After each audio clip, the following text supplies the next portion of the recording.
Good night, everybody. I hope you're doing fine. And we are here again for another MiSTer stage event. And I hope that you'll enjoy it. I'm sure of it, as a matter of fact. Tonight, we have two great guests, as always. So, thanks to the MiSTerFPGA Discord, Trinix, and Sentient, and everybody that makes this possible. And of course, thanks to our guests. Thanks to wickerwaka and birdybro that are here tonight with us to talk about their experience with MiSTerFPGA and, of course, about their own experience in the gaming world and within the MiSTer world. How are you doing, guys? Feeling really good, actually. Had a nice, calm day at work, so I'm gonna jealous. be feeling good. I had a stressful day at work, so I'm hoping this helps me relax. Oh man, sorry to hear that, and I bet this will change the mood at least. Hopefully. So, can you tell us a bit about yourselves? We usually start with, how did you get into games? Could you please answer that, wickerwaka? Yeah, sure. When I was probably 7 years old, my cousin moved in to live with us for a few months, and I got kicked out of my bedroom. And as payment for that, he brought a ZX Spectrum with him. This was like 1988, I think, probably something like that. I think it was like the first time I even saw a computer or knew what a computer was. And it came with a box of cassettes with who knows how many games pirated and copied onto them. And I just started going through them and playing all of these Spectrum classics and like Gunfight and Attic Attack and Night Lore, and it was a really exciting summer for me just to play some games. And I was really sad when he left and he took it with him. I kind of thought it would be with me for the rest of my life. So that was really my start. I think a year or two after that, my family got an Atari ST. Played that for a while. I was just thinking when I was preparing for this, what games came with that, and it was the Atari ST Discovery Pack, and with it was Bomb Jack and Carrier Command, and then I think Outrun and Space Harrier were the other two games that were packed in with it, which looking back, it's a pretty awesome collection of games to get on a home computer. And then I think shortly after that, it was on to PC, and I think most of my university was spent playing Quake World and Counter-Strike. And I think eventually I bought a console. I think a PS2 was actually the first console I ever owned, and since then I've pretty much owned every one. Wow. So you basically were a PC oriented guy during the 80s and 90s, right? Yeah, for sure. I had friends and family who had consoles. You could even in my town you could rent an entire console from the video store to play games. I don't know if that was common anywhere else, but I do remember one weekend renting a Genesis and playing Sonic 2 just basically nonstop for 2 days until we could finish it. Interesting. Had you played Sonic 1 before that, or it didn't matter at all? I don't think so. I don't know if the plot is that important in the Sonic game. No, it's not.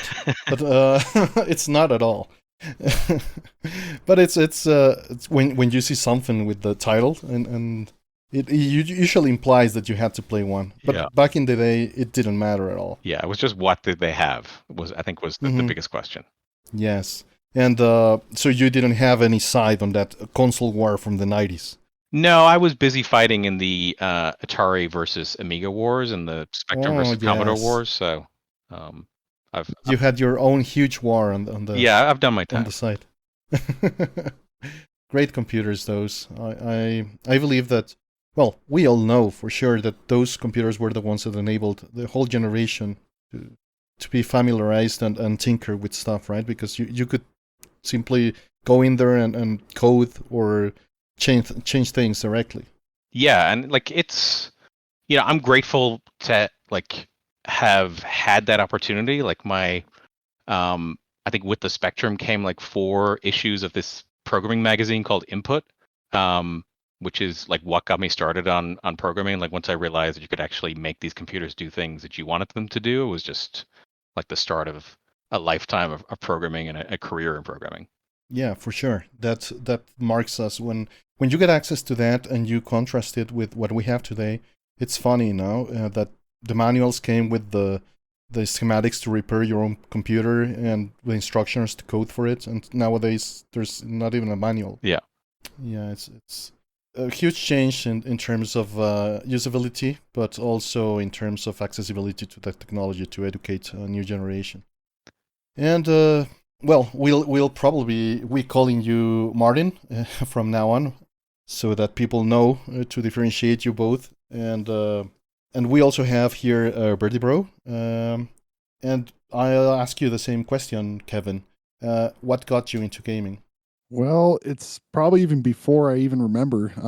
My dad had an Atari 2600 growing up, and basically, I mean, not growing up, but he had it like before I was born, and he had played Pong and pinball and stuff. So right off the bat, I was playing Frogger on the Atari 2600, and then basically my grandma, like I would have to go over to her house. I have to go to my grandma and grandparents' house, and I'd have to sit there and play the video games, and you know, because it'd be before school and after school, I'd stay there and wait for my parents to get out of work and pick me up.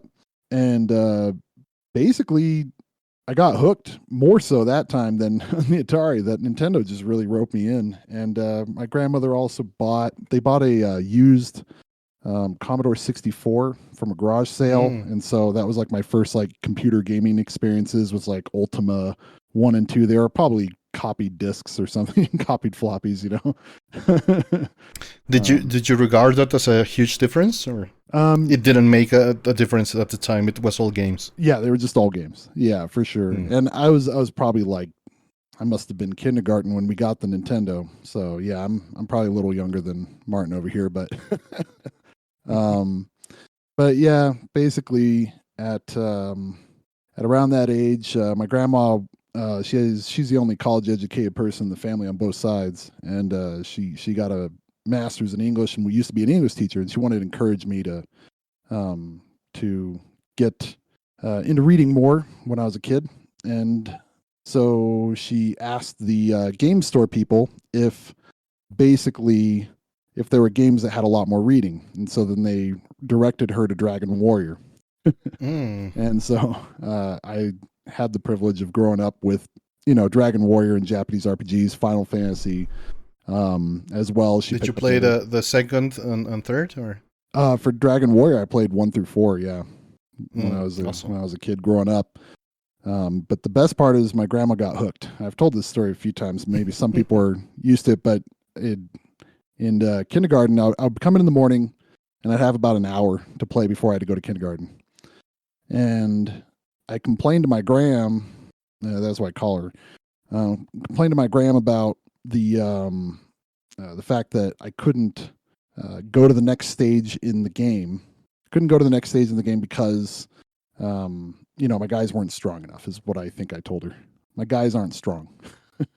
And so she asked me to show her how to play so she could build up my guys. So I taught my gram how to power level for me, and then she got hooked really bad.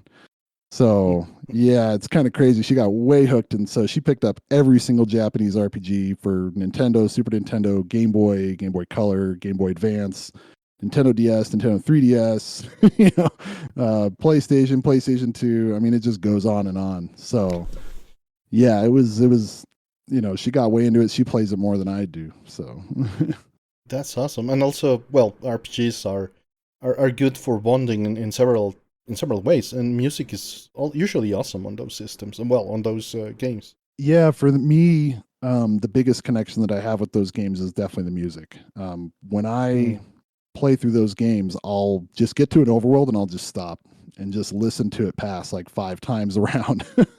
So yeah, that's kind of how I got into it. And then like Martin, I also did computer gaming for quite a while. I played Defense of the Ancients, which is a Warcraft 2 mod map, and then the sequel to it, Dota 2, for probably 15 years. Wow. So yeah, that was a lot of fun. I was trying to be competitive at, but I was never really that good. But yeah, it was. And do you go back to any of these old games or not? As far as the old games, yeah, that's about all I play anymore. When everybody was talking about Elden Ring, I just I don't have any perspective. All I play now are those old school RPGs. I've actually quit playing Dota. It was getting stressful. It's like I'm kind of like that guy in Napoleon Dynamite where I'm like, oh yeah, I used to be able to throw the football real good, you know. I'm like, and I'm not very good at it anymore, and it kind of bothers me. So, I had to stop playing. I've not played Elden Ring yet. I have it in my backlog, but I hear it's very similar to old-fashioned RPGs from the 80s because it's based on ease and highlight, and they are fans of those. So maybe you like it. Yeah, I think I need to try it out. Because it has very deep connections to that. Yeah, I think I need to try it out. It does look really good. I was talking to people at work about it too, and they really like it. So I mean, because people see it as regarded as an action game, but it's a turn-based RPG action game. It's what it really is, because you have to wait your turn as if it were an active RPG system. Oh, so it does have turn-based. I didn't even know that much about it. It isn't, but you have to play it that way. Otherwise, they'll kill you. Yeah, you basically have to. You are almost timing your moves as if it's turn-based. Yeah. I'm not like, I haven't played a bunch of From Software games, but I definitely, I don't know, I felt peer pressure to play Elden Ring. Like everyone's playing it, so you gotta jump in there and play it. And I enjoyed it a lot. But I think I don't know what I play these days. Like I have been playing a lot of because I didn't own consoles in like the Super Nintendo era. Like I feel like I go back and just explore those catalogs and just try to play some of those. But I think about once a year I go back and play Carrier Command on the Atari ST because I'm strangely obsessed with it. Wow. And are there any other games that you remember fondly from that era?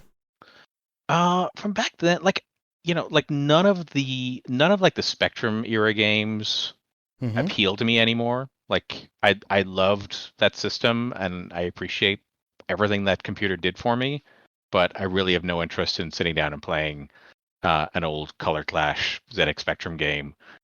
They're just like they look so ugly to me these days, and just not a lot of depth and low frame rate. Like they don't appeal to me. But like I don't know. I feel like the 8-bit and 16-bit console games, especially when they're not trying to push the systems in weird ways, like they're almost timeless. Like when you're just playing a like high-speed, smooth scrolling game, like you can like it doesn't matter if that's an indie game that came out this year or like a platformer that came out 30 years ago.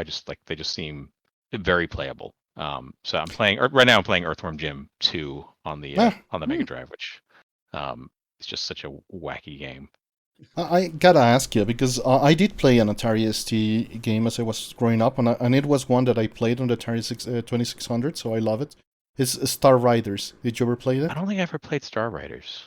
Okay, I've never played that either. Yeah. I'm not sure if you'd like that now, but it was so complicated in the Atari 2600 because you had to use the color switches and the reset, and every single switch that was on the console was a control for the game. They were not used as in the regular use for the game console. They were switches to change. Yeah, I remember. I haven't played it, but I do remember reading about that because it was kind of like you ended up using the console as like your control panel.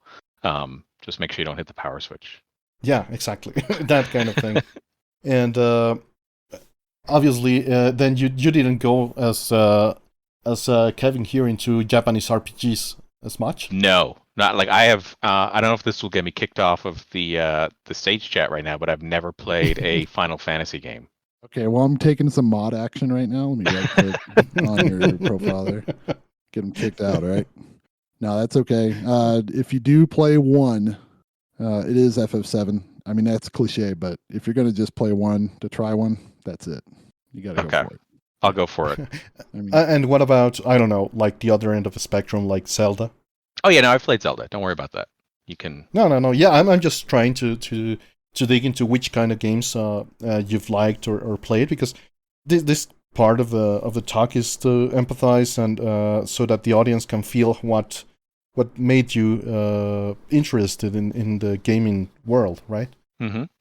So I'm trying to, like, the interesting thing about like my Atari ST period is like I played games on there. I was like, I don't know what the right phrasing is. I was fortunate enough to be kind of like I never had much access to software. So what I had, like, my family couldn't really afford to buy a lot of games. So really, I lived off of things like magazine cover discs. Like, Yes.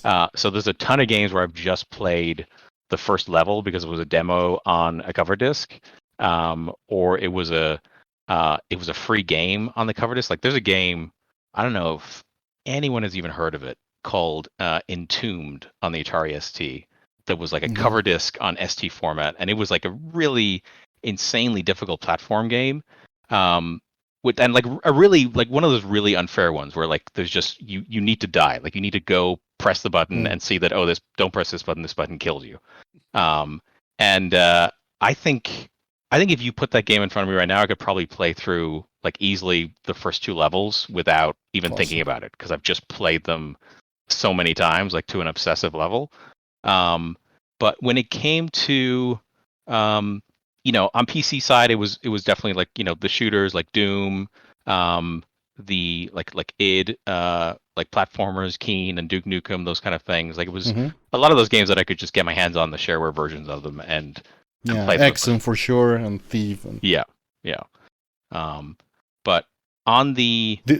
Did you get into RTS? Meanwhile, Command and Conquer and Total Annihilation and Dune. I think I've played. I don't know how many hours of those. Yeah, of course. Yeah, they are great games as well. Yeah, and of course, like the Warcraft 2. I don't know how many hours I've spent on Warcraft 2. Yeah, that was amazing. But I never got into. I never got into StarCraft. I don't know why the StarCraft didn't appeal to me in the same way that the Warcraft RTS did. Maybe setting, right? Yeah, maybe. But I am a sci-fi nerd. Okay. Well, maybe it was that you didn't have well, for me at least, StarCraft was a community-driven game, so it was like what we used instead of hanging out. We played StarCraft. Oh yeah. Or Warcraft 2. Yeah, Warcraft 2 mainly. Yeah, that's kind of how I was with my friends, actually, Artemio. We were playing a lot of RTS growing up, and basically it was, that was how we bonded for my close friends. It was, we go back to Herzog Zwei. I don't know if you know about that one. Wow. That's like the first RTS practically. Yeah, on the Genesis? Yep. Yeah, that's awesome. We used to play it all the time, and my buddy was good at it, and when he could... Technosoft has amazing music. Oh yeah, it's one of my favorite soundtracks. It's so amazing. I wanted to redo the 16-bit audiophile project recording for it really bad. Nice. Yeah. But yeah, we played that, went on to Command and Conquer, and then, like, the second we could dial up and, like, play against each other, like, we lived 2 houses apart. The second we could do that. And I was kind of the same way as what Wicker was saying, where wickerwaka is saying is most of the games I played on the PC were demo discs from PC Gamer. They were all at first they were the little 3¼ inch floppies or 3.5 inch floppies, and then later they were CDs.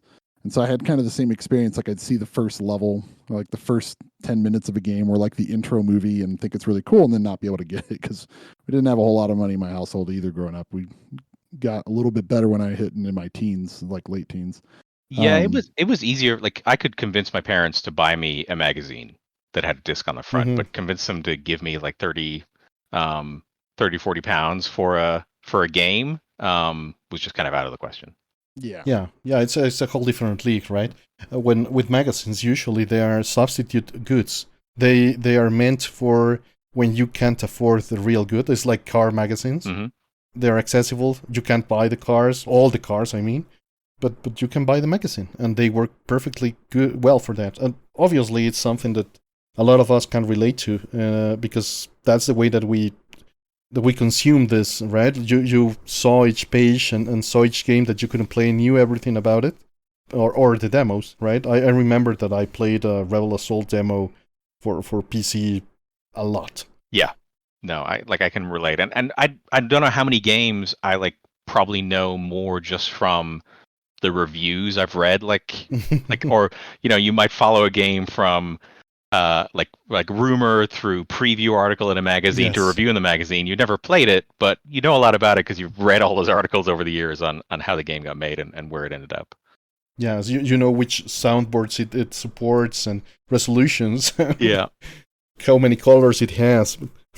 It's a very interesting era because it was not pre-internet, but we didn't have mass access to it, right? Yeah, I didn't, like, when did I get internet access? I think I must have been probably 16 or so when I first got dial-up internet access. Mm-hmm. And I do remember when I went to university, like I picked my university based on the fact that their like on-campus housing had like Ethernet connections in it. So I went from like dial-up access to like 10 megabit internet access in the space of 2 years, which was pretty life-changing, and doesn't really give you a good opportunity to get an education when you're like all of a sudden put into an ultimate LAN party as your campus accommodation. And you used to play FPS in that that LAN, or? We just basically played. I think at least for the first semester, we just played Quake World constantly because there was always someone running a server somewhere. There was always someone to play. I think we eventually migrated to Counter-Strike at some point, but it was when you had a bunch of kids coming to university, they all had. It didn't really matter if you had a low-end or high-end PC. Everything was basically capable of running Quake at that point. And it just was nonstop.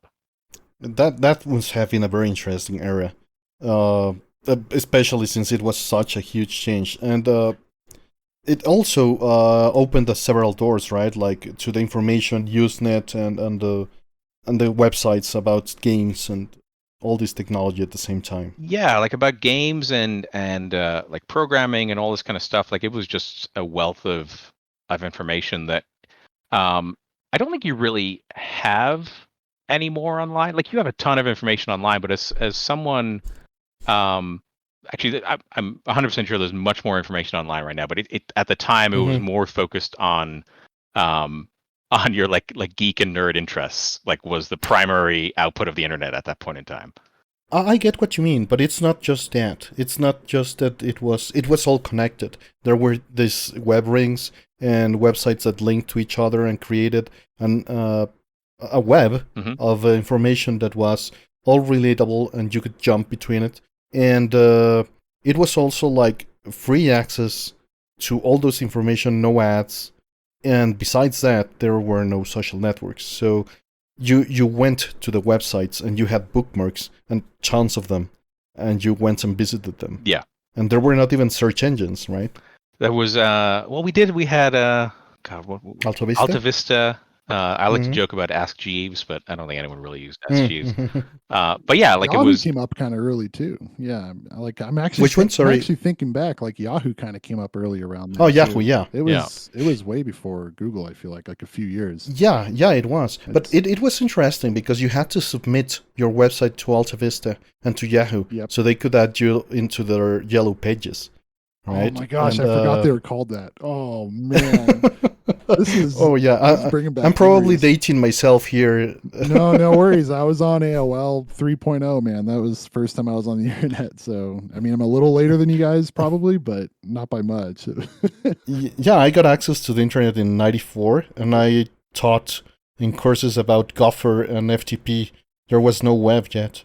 Yeah, it was very different back then. It was probably 95 for me or something. So, it would have been around then, I think. Yeah, it was kind of a magical time. I like discovered Zophar.net. Like, oh yeah. Then, like, it would before it was called Zophar.net. I thought it had a different name, and then rpgamer.com was legit back in the day. They covered all of the RPGs, and they're still around, but they used to be called. They used to be like Square.com or something like that because they were like Square fans, of Squaresoft. So they had to change it for trademark reasons, just to be safe. But yeah, I had them as my home page until like a couple of years ago. You were going to say something about the internet access back then, Martin. Oh, sorry. No, sorry. I don't know what I was going to say. Like, I think my first time getting on the internet was like 1996, probably 95. Before that, I was on like bulletin boards. And like, oh yeah, lovely. And the like the FidoNet network in Europe, which was still pretty big at the time. But like it was, I don't know, like as a kid with a PC, it was just like all of a sudden, and especially as a kid interested in programming, like all of a sudden there was just a wealth of Yeah. information and things like tools I wanted to I would have Test. had to like purchase like on like a year or two ago, like being able to access like open source like compilation Yeah. tools and stuff like that. It was just like all of a sudden this entire world had Getting opened up to me. getting GCC was amazing. Yeah, yeah, like DJGPP, the DOS port of Yeah. GCC was. Wow. Yeah, DJTPP was amazing. Yeah. And Allegro, I bet you used Oh, Allegro. definitely Allegro for sure. Oh I yeah. can listen to music like mid 90s like Britpop music, and it will like remind me of like DOS mode, like Mm-hmm. blitters I was trying to write at the time for games and stuff on PC in GJGPP, and it was like I spent a lot of summers doing that stuff, and it was really like just the internet being able to just access all that information, like John Carmack's plan files. Like it was a time of like you have much more access to programming information now, but like at that Mm-hmm. time it felt you were much closer to actual like people on the cutting edge of game development. I fully agree. It felt like a different world, and you got just you jumped into it and disappeared into it completely. Yeah. Yeah. So such good memories. And and was there a time that you ever left gaming? um like when I just kind of stopped playing games, Yeah, yeah, yeah. there was a time probably around like 13 years old, when I got interested in music and started playing in a high school band with some friends of mine. Um, and that kind of like that took me like out of computers and out of all these previous interests I had, and I was Mm-hmm. just focused on that for like 2 or 3 years. Um, and then I started like drifting back to computers because I wanted to write like a multi-track sound recorder for our crappy PC so we Mm. could actually start recording some music. Um, and then that kind of like sucked me back out of music and back into computers again. And I don't I like since the age of 17, I think I haven't picked up an instrument and played it. I've been fully committed to my first love of gaming and computers. That's awesome. And what about you, Kevin?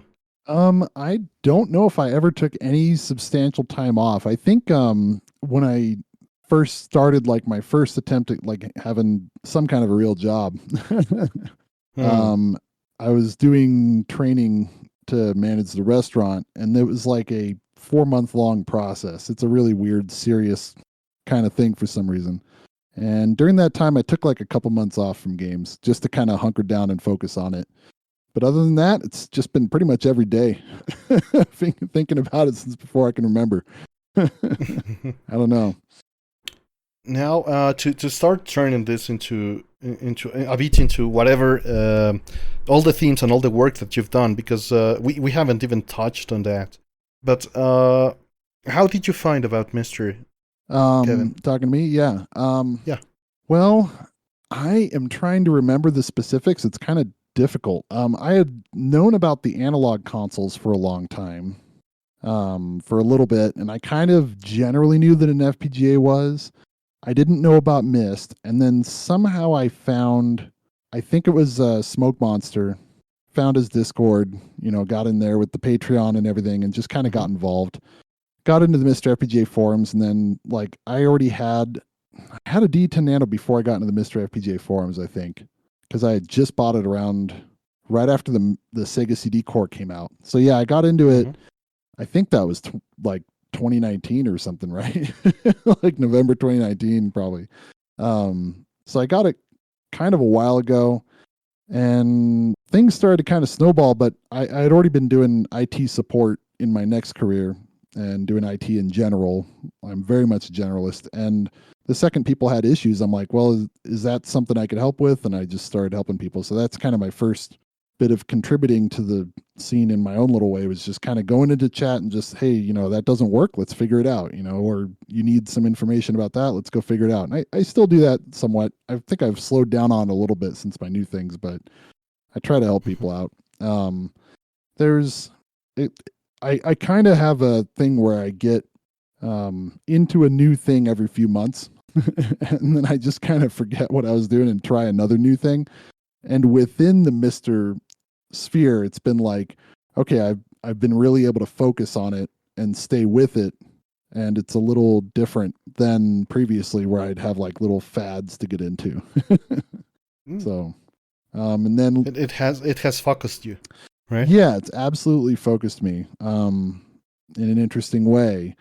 And then, yeah, I started noticing that this was my first contribution on GitHub. It's kind of goofy and silly, but basically, I noticed like a ton of the READMEs were just in text form, and so I was like, well, I'll just switch them over to Markdown. Just make them look nicer. Make them more presentable. So I started doing it. Then all of a sudden I'm like, I'm just going to do like 30 of the arcade cores. And I just like had all my 3 monitors set up and I was just slamming through them and submitted a bunch of pull requests and probably annoyed the hell out of Sorglig because I was spamming pull requests at him. But basically I just want to make things look nice. And then, I started editing the GitHub wiki, started to try and document things. And I think it was around the time that I started doing the READMEs that the Discord started to take off. And that's when I'm like in the help channel constantly at some point, just really trying to help people get into it more. Right around that time, I'm learning soldering, trying to make my own like little MiSTer boards. I kind of failed on a couple of them because it's a little advanced. Some of them are a little difficult to solder. I mean, it was just kind of all in a big wave. It's hard to isolate. And then finally, the beginning of me learning how to program, I know nothing. I'm like the opposite of Martin over here. Martin has a ton of experience in programming, and I hadn't written a lick of code till like a couple years ago. Kind of a late bloomer. I don't know how much I'm blooming though, but but basically the Genesis core, I noticed that the way it handled the regions was incorrect, and I just knew something was wrong about it. And so I went researching, and I hadn't really ever looked into stuff like that before that deeply. I've been a user of emulators since like a user. It sounds like a drug. I mean, it kind of is, right? But I've been using emulators since like 1996 or so, 1997. And so I never really looked into like how headers work or like what goes into that kind of detection. And all I did was find the information kind of, and I kind of obsessed with it and found this technical document from Sega that was on this random site somewhere about how they all of a sudden changed the way that it detects what region it is in like 1994. And or changes that, I mean, they didn't detect it on the Genesis sort of, but you know what I mean, whatever, don't have to go into it. So the first like major contribution was me like trying to get that going. And Kytrinks Raisha, she kind of like basically guided me along and said, this is how you write this code like this. And it was really scary and overwhelming. I kind of modified what she did. It matched the pattern kind of thing. So I could like repeat the pattern and try it out. Okay. So if this letter shows up, then this, it's looking at a specific offset. And then I submitted it, and Sorga's like, I'll rewrite it better. And it was like, oh, it kind of hurt. But then I saw how he wrote it, and I was just amazed. I was like, wow, he took like 20 lines and turned them into one. It was just ridiculous. I never would have. It made me really want to learn more and get better at it. That experience. So, I mean, I don't have a lot of self-confidence, so I slowly was just like reading code and like afraid to touch anything or do anything. And but yeah, I mean, that was the start of it at least. And then the documentation side is the newest one, which maybe you want to go into that more as a separate thing. Yeah. Yeah, we'll dive into that deeper because documentation is really important. And it's a subject that we'll take on fully in a few minutes. I don't know if a few minutes, but later in today's program.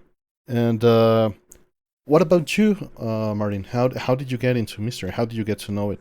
I'm trying to remember. I can't remember what actually like clued me onto the fact that it existed. I know I worked with a guy who had a MiST because he was running his Amiga on it.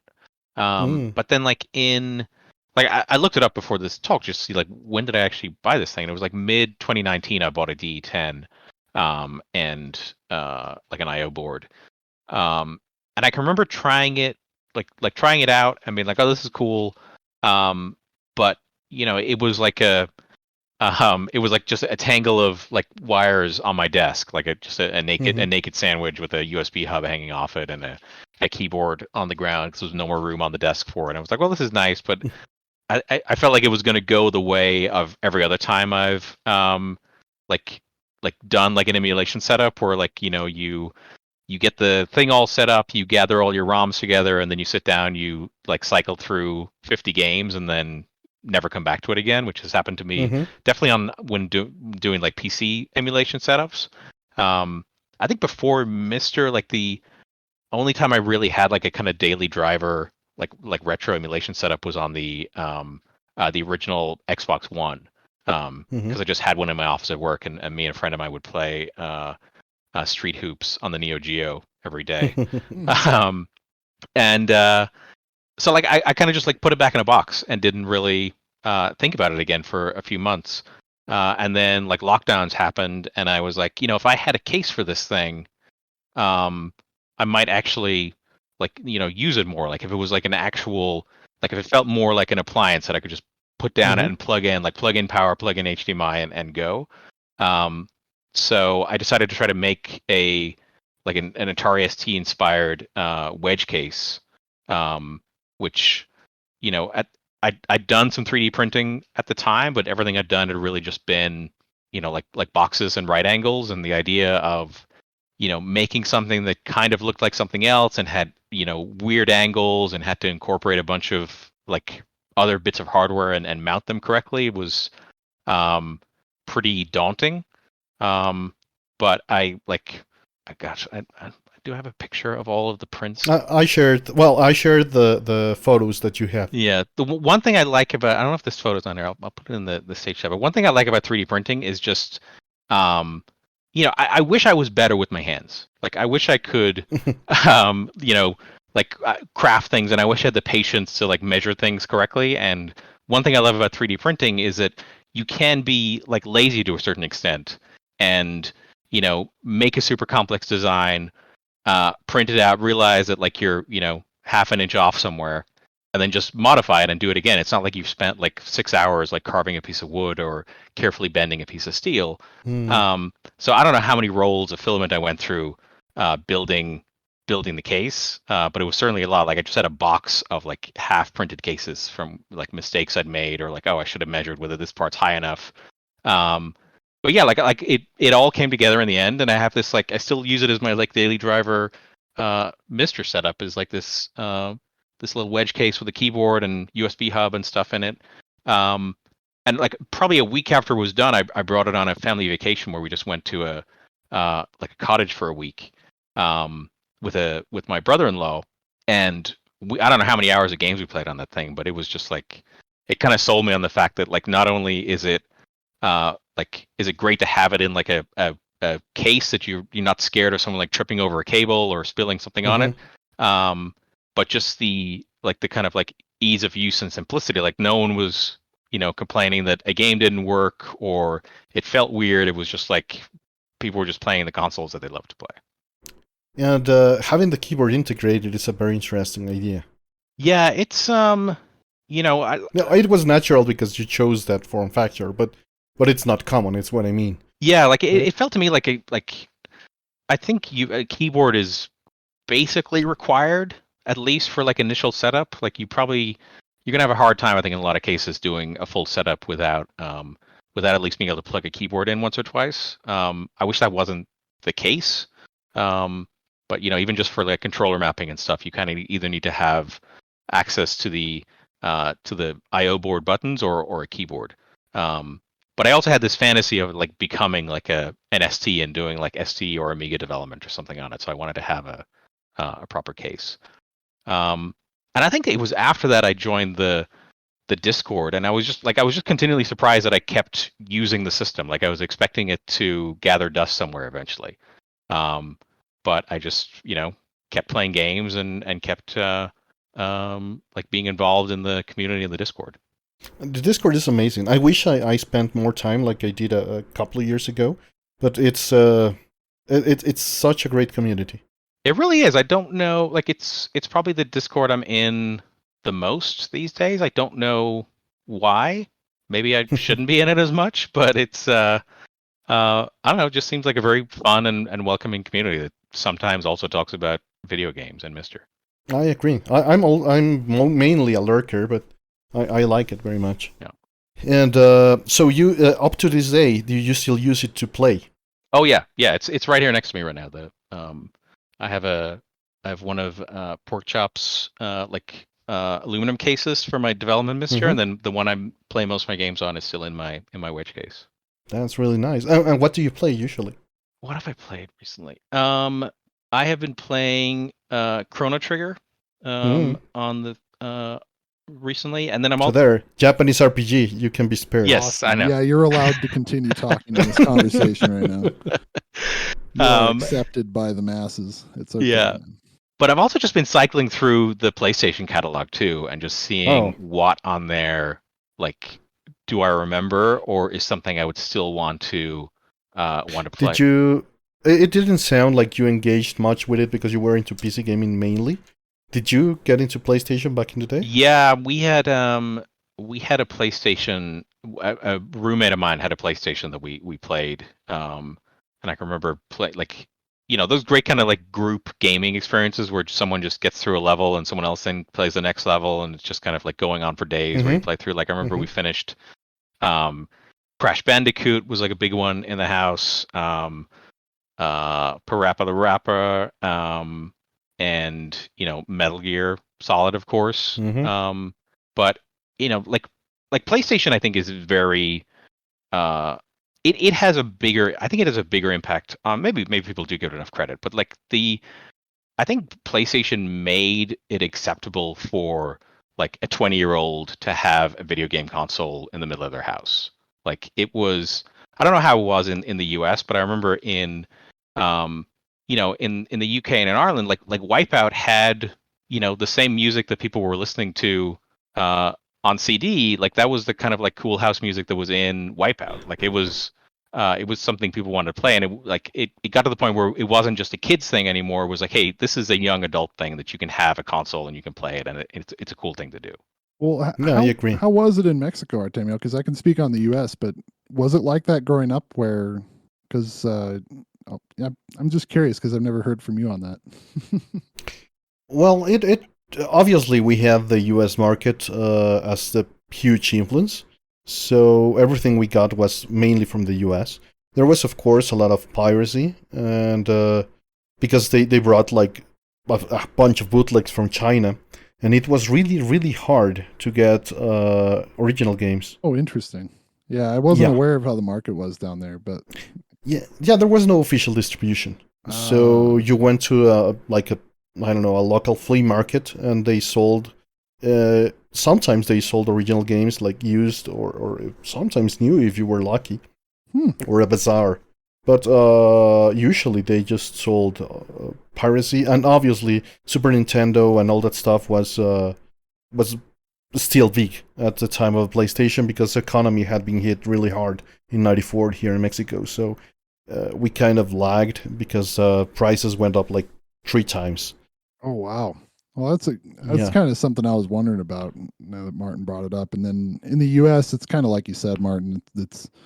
It was similar to what you grew up with, where a lot of kids had the consoles, but like you were still like a nerd or a dork, if you were really into it, and if you played anything more than like Super Mario Brothers, you were kind of a dork. And it's like I was already I was already embraced. I had already embraced it, and all my colleagues in the university were all dorks and geeks. So and then the PlayStation mainstreamed it. Really, it feels like the PlayStation just like Final Fantasy VII. Oh yeah, right. Final Fantasy VII mainstreamed the games that my best friend, literally my brother met his older sister, and said, oh, they have a kid over there. Her her little brother plays the same games you do. And that's how I met him. And it was just from there on, from third grade on, we connected really well. And it's because it was incredibly rare to find anybody else that played JRPGs. Yeah. It's just, you didn't find them anywhere. And so, yeah, like as soon as Final Fantasy VII came out, it became cool to play those kind of games, but also it became cool to just play games, you know, for a hangout kind of thing. I mean, the arcades always kind of had that, but not quite, you know, to the same degree for me growing up, at least. So yeah, I had the similar experience to what Waka's saying, for sure. Yeah. I just wasn't cool enough to play Final Fantasy VII, I guess. It was interesting. I mean, all my friends were into games because obviously you arrive into computer engineer career, and at least, I don't know, 10% were there because of games. The other 90% were there for other reasons, right? But the weird ones gathered together for gaming and the internet and online multi-user dungeons and that kind of thing. But with Final Fantasy VII, it was like in an auditorium at the school, we gathered to play Final Fantasy VII at night. Oh wow, that's cool. So will it hold up if I go play Final Fantasy VII on the PSX core? Like, personally, yes, I think it holds up. Yeah, I think so. I mean, if you can withstand playing, you know, like for the first time some Super Nintendo games and stuff, yeah, it'll hold up. You know, the games that don't hold up on PlayStation are the ones where they tried to make like real textures on them. Those kind of, I still like them because I got nostalgia, but some of them are like, they try to be realistic. FF7 just has those like garage shading, you know? Yeah. It actually makes it look better. I don't know why, but like the PlayStation, like Saturn, N64, like they're kind of at that weird point in time. Like the games, they can look either amazing still, or they can look terrible, and a lot of it just comes down to art direction. Like, yes. You know, you could make a nice 2D game. Almost anyone could churn out a nice looking 2D game, and nowadays anyone can churn out a nice looking 3D game. But like, to kind of utilize the hardware at the time and make it still look pleasing, like you really needed very strong kind of like art vision, art direction to make it hold up. Yeah, the big advantage, I think, with Squaresoft in general, how they handled the JRPGs back then, is the thing that makes in my opinion, the PlayStation hold up more than the PS2 for JRPGs, aside from, in my opinion, PS2 games kind of not being as good in that, but that, whatever, I'm not going to go too into that. I'm going to like alienate half the chat right now. Yeah, you already alienated me. Here we go. No, but anyways, but either way, the PlayStation, they did these pre-render backgrounds, and they were very like cinematically, they were like cinematography angles that they were doing that were kind of like things that you could see were inspired by like Clockwork Orange and stuff like that, like all these great movies. And so back then, you know, you couldn't have the graphics really be that good for the backgrounds, and they would position them in such a unique way. Like in Final Fantasy VIII, there's this, I won't spoil it too much, but there's a scene where you're upside down, where you're walking upside down because you're in space. And so like there's things like that where they did with the pre-rendered backdrops that I think really it helps it. There's like an appreciation I think people can have for it today still, because there is an artistic vision really showing through, but that's still like just PlayStation has such a huge library. There's probably also a ton of games that just don't have that artistic vision, to be fair, you know. There's also another factor. I believe CRT helped a lot. Oh yeah. Yeah, the dithering on PlayStation is legendary. It's definitely a thing of legends.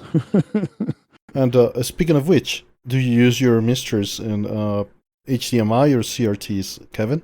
I primarily do HDMI. I have a CRT, so I basically have it in a guest room. We have like a kind of small house, but we have extra rooms because we don't have kids or anything. And we have a guest room, and I set it up as like a retro room. So I have like a record player in there and stuff.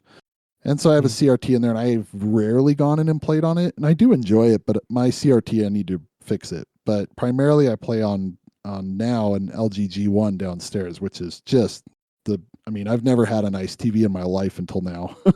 And it just blows me away. Like I feel very privileged to have such a thing like that. I primarily play that, or I'm upstairs on my cheap Acer gaming monitor with the second MiSTer I have, which, like Waka, I have like a development MiSTer and like a real gaming one. But yeah, I prefer the HDMI. But there is something to be said. I mean, I do really like the CRT output, how it handles dithering, 100%. Like it, yeah, I've gotten used to dithering because I got a scaler and I played on a PlayStation that I modded on the RetroTink 5X Pro. And so I kind of got to the point where it didn't bother me to see the dithering anymore. But it's still there. You know, like it clearly, they were assuming it was going to kind of, you know, blend in and make it look like there were more colors than there actually were. It's pretty clear that's what they were trying to do to me personally, but that's a spicy topic, I think. There's a lot to say there, and I bet that Martin has a lot to say on this. Yeah, like I'm almost exclusively HDMI. Like the only CRT setup I have is the my iMac case, but I don't even know how that really compares to like a 15 kilohertz CRT. But it's, I don't know, it's probably been 20 years since I looked at something on a CRT. Like I don't remember things like scan lines because I have that, you know, like rose tinted glasses memory of what games looked like. So yeah, I'm almost like pretty much HDMI all the way. Like for me, that's one of the big selling points of MiSTer is like the low latency HDMI output. I'm happy to, geez, with the Final Fantasy stuff in this now, I'm gonna get definitely kicked out. But I'm happy to not have CRTs in my life. I understand. They are bulky. They need capacitor changes. And they need geometry adjustments. I will say that whenever I see a yard sale sign, I usually detour and just drive by slowly, just in case there's like a, you know, someone was dumb enough to put a CRT out in the yard sale and not put it on. So you're curious. Yeah. Yeah, you might find one of those hidden gem ones that are, you know, like you might see the what is it, FVM 310 or whatever, the one with the. It's like one of the better Trintron's FV310, I think. Yeah. I think I've told this story on the Discord, but like when I started, like I worked on like PlayStation 2 and GameCube games back in the day, and we all just had like, you know, like little 14-inch like consumer CRTs on our desks. Like that's what we used. But we did have a bunch of like high-end like multi-sync PVMs. I didn't even know they were called PVMs at the time. I think PVMs is a term I've just picked up in the last 2 years or so. But they were like, it was bad news if you had one of those things, because if you had one of those things on your desk, it meant you were stuck dealing with the like the European and like other region issues, like, you know, like translated text overflowing in a box or something like that, or, you know, PAL mode not looking correct in this situation. So for years, like having the really nice PVM on your desk was a bad sign. It meant you all the sucky bugs you had to fix. And like we sold those things. We used to have like company yard sales, and we sold all those things for probably like $20 a piece. And I just think now, if I could have picked up at least one or two of those things and held on to them, I'd be at least $200 more in my pocket than I have right now. Well, they might be $500 or $600 now, depending on what they had. Yeah, things gone crazy. PVMs, as you mentioned, got into the mainstream like 10 years ago, but really took off with the pandemic, right? Yeah. Yeah, a lot of people at home with nothing better to do than, you know, try and relive their glory days, right? Yeah, but I understand. Well, I'm a big CRT guy. I've been for at least 10 years now. I left it for 4 years, from 2006 to 2010. I switched to LCD, but then I went back. Yeah, you've got a series so MiSTer for sure. Not really. I have like 8 PVMs probably, but they are not a setup. They are spread around the house and around the office lab. Right, they're for testing. I never play.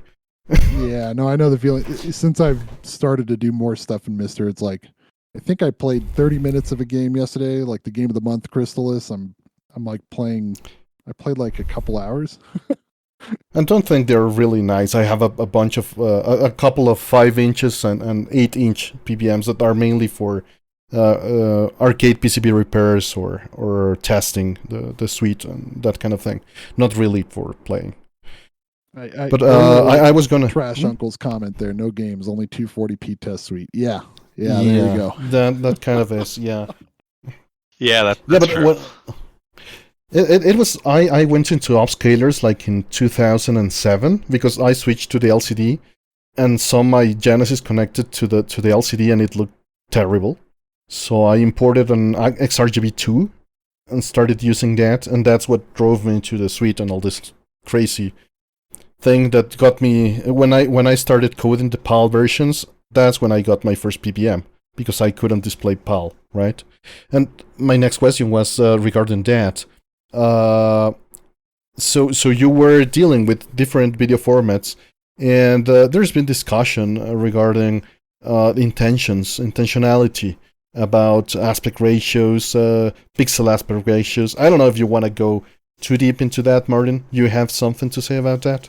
Like, my experience is in like the PS2 era, so like a lot of things were a little more standardized by that point on the aspect ratio front, and we were starting to think about more around like color spaces and stuff like that. But for sure it was like we had like almost everyone just had some like really bog standard consumer television on their desk, and usually the smaller the better because you didn't want to take up too much room, especially when you had like your big bulky dual CRT PC setup too. So like you limited space on your desk for any more displays. But it was a like I don't know if I ever actually saw like an artist on our games using like a special monitor other than their PC monitors. So it was like a lot of, and we even at the time we did a poor job of just like calibrating displays. Like I would say there's a much better understanding in the industry now in the last 10 years over like correctly calibrating displays and targeting stuff, but there was a lot of very just kind of dismissive stuff about it's going to look different on every TV you show it on anyways, so why bother calibrating to one single display, was kind of the attitude we had at the time.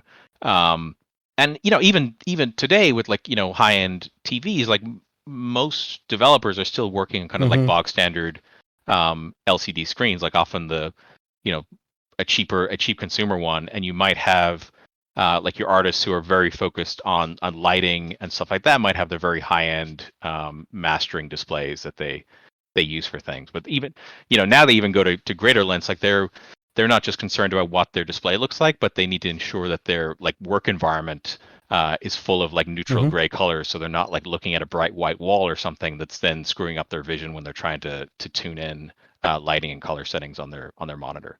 Yeah, and the illumination, the same area, right? Yeah. Also. Yeah.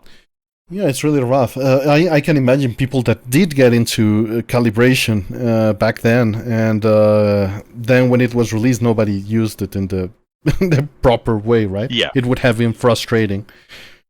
Yeah, like. But yeah, sorry. I just like as much as we, I think as much as we complain about like displays still being miscalibrated and stuff these days, like it's just like the color reproduction on even the cheapest TV you buy nowadays is just light years ahead of what you like. Yeah. The accuracy you would get on a CRT back in the day. Not that the CRT wasn't capable of doing it, just the chances of it actually being configured correctly to display correctly was next to zero. Oh yeah. Also on LCD. So much better also on LCD. LCD has gotten way better in the last 14 years, and all other technologies. Colors were red pushed really hard when LCD started. Yeah. They could be pretty bad to look at. Yeah, yeah. You can still get a pretty bad deal, but you can set up any current, as you said, any current LCD. You can kind of balance it decently. It's not as hard as it was. Yeah. And you mentioned MiSTer just a few minutes ago. What can you tell us about that? That started, I don't know why I started that project. Probably lockdown again, I think is a good excuse for why I started that. But it was, I I don't know. I think we were just talking on the Discord about like wacky cases you could make, and then I had this idea of like, what if you could put a MiSTer inside of an iMac? And I don't have any nostalgia for iMacs. Like I never owned an Apple until I got a like an Apple laptop at some point in the past. But I do remember like, again, kind of like PlayStation, iMac made it possible to have a PC in the living room in your house. So it was definitely, I think it's definitely a big part of the history of computing.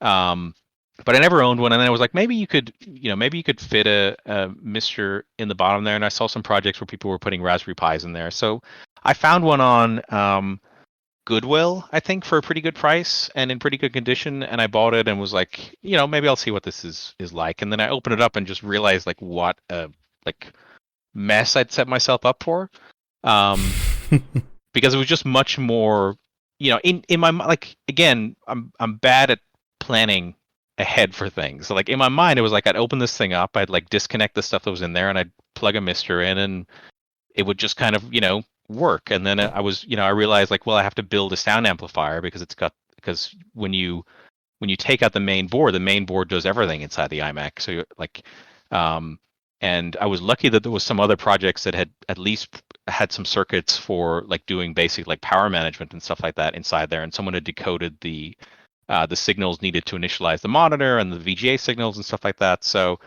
it was just I thought it would be like a weekend project, and it ended up taking, I think, about 4 months. And in the process, I'd never designed a circuit board before. I'd never done anything at all with analog electronics. I ended up like designing and printing like my own kind of control board with an audio amplifier on it. I had never done any like surface mount soldering, and I ended up I decided I didn't want to use some off-the-shelf USB hub and try to like fit it into the case. So I designed my own USB hub and printed that and did like surface mount soldering, which I'd never done before. And that's like I thought that was really cool. Like I'd made a USB hub, but it's impossible to get your family or friends interested in something as mundane as, look, I made a USB hub. That thing you can buy for like $5 on Amazon. I made one. No one cares.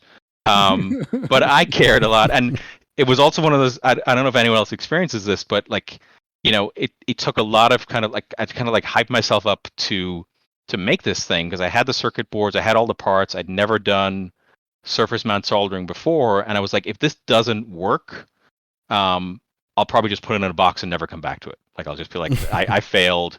I'll never be able to do this, and I gave up. And the opposite happened. Like I like in like 30 minutes, I'd done all the soldering, and I hooked it up to a Raspberry Pi, and it detected it, and it all worked perfectly. And then I walked away from the project for a week, because I was like, I'm never going to be able to. Too excited? I'm never going to be able to repeat that. Like it was a fluke, and I'm going to do it again, and it will fail, and I'll be like, okay, it was just a fluke. I can never do it. But like that. It all kind of worked out. It all came together. I learned a ton. Like I had to. I had to write software for the control board. I had to, I learned that like, hey, it's much better to like actually build proper connectors instead of using like screw terminals, so I could easily take this thing apart and put it back together. And it all just kind of came together. I love it. Like it's just this like little like iMac MiSTer that's in my garage right now. And I just press a button and I can play some Street Fighter on it or something. The monitor's got weird resolutions. It doesn't really sync to a whole different whole lot of different vertical and horizontal syncs, so I had to kind of pick some wacky video modes for it. But it's a treat. I'm excited when we're moving house in a month or so, and I'm excited to actually have a place to put it when we get there. That's a really cool story. And yes, it's your own world, right? Because it's difficult to get other people excited. I mean, in the immediate family, but obviously friends and people in the Discord are a different deal. Yeah, hopefully. Like, it's like, the USB hub is just one example. Like when you drag your son out and you're like, look, it's making noise. Like there's 1,000 things in the house that make noise. Who cares that this thing is making noise? I could relate a lot to what you just said about getting away from the thing that you just made. I don't know. I had a bug like a week ago, and when I figured it out, I didn't want to test it. Yeah. I fixed it and left it like that, and just sat down and relaxed and listened to some music and went outside and did some other thing. I didn't want to test it. Yeah. I knew it was right, but I couldn't. I felt kind of the same way. Like, were you worried it wouldn't be right and then you'd be lost, or was it just you were just exhausted from it? I don't think it was either of them. It was that, and I didn't figure out before, and I'm so sure that's it. And I spent like, I don't know, 3 hours. I made it in a live stream. I was doing a live stream coding something for the 240p test suite on the Sega CD, and I went like into that detour, chasing a bug like for 2 hours. I don't know how you do that. I could not live stream myself doing it. It was anything. the first. It was the first time I did it, and I can't do it either. I spent the time talking with people, and it's fun, but I didn't advance. It was to force myself into working, basically. I see. But the thing is that I chased a bug that didn't exist. That's the big issue. It just wasn't really a bug? Yeah, it was because I was in a stream. Spoiler. Well, now I don't need to watch it. Yeah, it's in Spanish, but sorry. Yeah, that's basically. I was chasing a bug about the Genesis didn't refresh in one frame whatever I was put into VRAM, and it wasn't really there. I was using an open source CAN converter because I swapped it, and my video card wasn't syncing when I changed resolutions on the fly from the Genesis between 320 and 256, and it dropped frames on the stream. But it was really fun. Yeah, it didn't exist. That's awesome. When I tested on a CRT, nothing bad happened. But on the capture card, on the scaler, and on the HDMI, there was a bug, but it wasn't a bug. Anyway. Is that the end of your live streaming career? No, not really. I maybe not coding, but I do some other things. No. But coding is really hard. I really admire people that do that. Yeah, I admire people that do that too. I have been just copy pasting 90% of what I do and comparing. So it's amazing the people that actually come up with new code. To me, like you, Artemio and Martin, you guys really, it's amazing to see it. No, but people that do code live and are solving things, I can like change the interface, right? But concentrate and do something deep, no. And make people watch my mess while I do it? No way. I even struggled for the longest time just submitting pull requests on GitHub because, I'd spent probably 20 years just kind of like coding in companies without like public scrutiny. And then the idea that like, everyone on the internet could see the changes I was making. Like, I don't mind that they could see my code, but like they would see my mistakes and they would see the, my typos and all these kind of things I'm doing. So like doing it like live streaming, just, I can't even imagine. Plus I'd just be alt tabbing away to check Twitter every 5 minutes while I'm coding anyway. So it would make for a weird stream. No, I completely understand you and I follow you. And I have the same fears. And I believe that's important for people that are in the MiSTer community. How has your attitude changed towards those comments? And I still like keep my cards closed and only commit when I have everything fixed, as far as I know. But how do you manage that? I think I've loosened up a little bit, for lack of a better word. Like for me, a lot of the work I do on like MiSTer, and I haven't done a ton of work, but like a lot of the like experimentation and all these other things I do, it's in a lot of cases just kind of stress relief and a change of pace from work life. So in a lot of cases I don't care if something I'm working on ever ends up going live or getting accepted, because for me it's often a big just kind of learning experience, and if something good comes out of it, great. If something like doesn't come out of it, or the change gets rejected, I'm kind of okay with that too. Like I don't want to submit something to really to any project that the kind of the maintainers of that project don't want, because then it kind of, I'm either like forcing some kind of maintenance on somebody, or I become the sole owner of some feature I've developed. So like in a lot of ways, I just want, if it's acceptable to the maintainers, great. Then we're kind of like we're teaming up and agreeing to support it long term. If they don't want it, then I don't really want that responsibility on my shoulders either. Sounds like a very mature way of dealing with it, and that's good. My day job is often telling people no, so I'm more than happy to be in a situation where someone's telling me no. Yeah, I completely imagine. And we were talking about iMaxter, but you have the MiSTer Barcade, birdybro. Yeah, so about that, basically at work, we got into 3D printing and generally speaking, additive manufacturing. And I kind of wanted to show the people there. I wanted to do some 3D printing evangelism at work. Basically, we're a plastics injection molder, and in that industry, you kind of have to have 3D printers as well for all sorts of reasons. So we were like, hey, we need to get people into this that aren't just the engineers. Maybe it'll act as an internal recruiting tool or something like that, right? It'll grow the culture. And so this was my way to just kind of, how extreme can you get? How big of a build? Because this is a Prusa i3, and pretty much one of the components, like I had to like just barely fit it on there, changing settings just to get it right.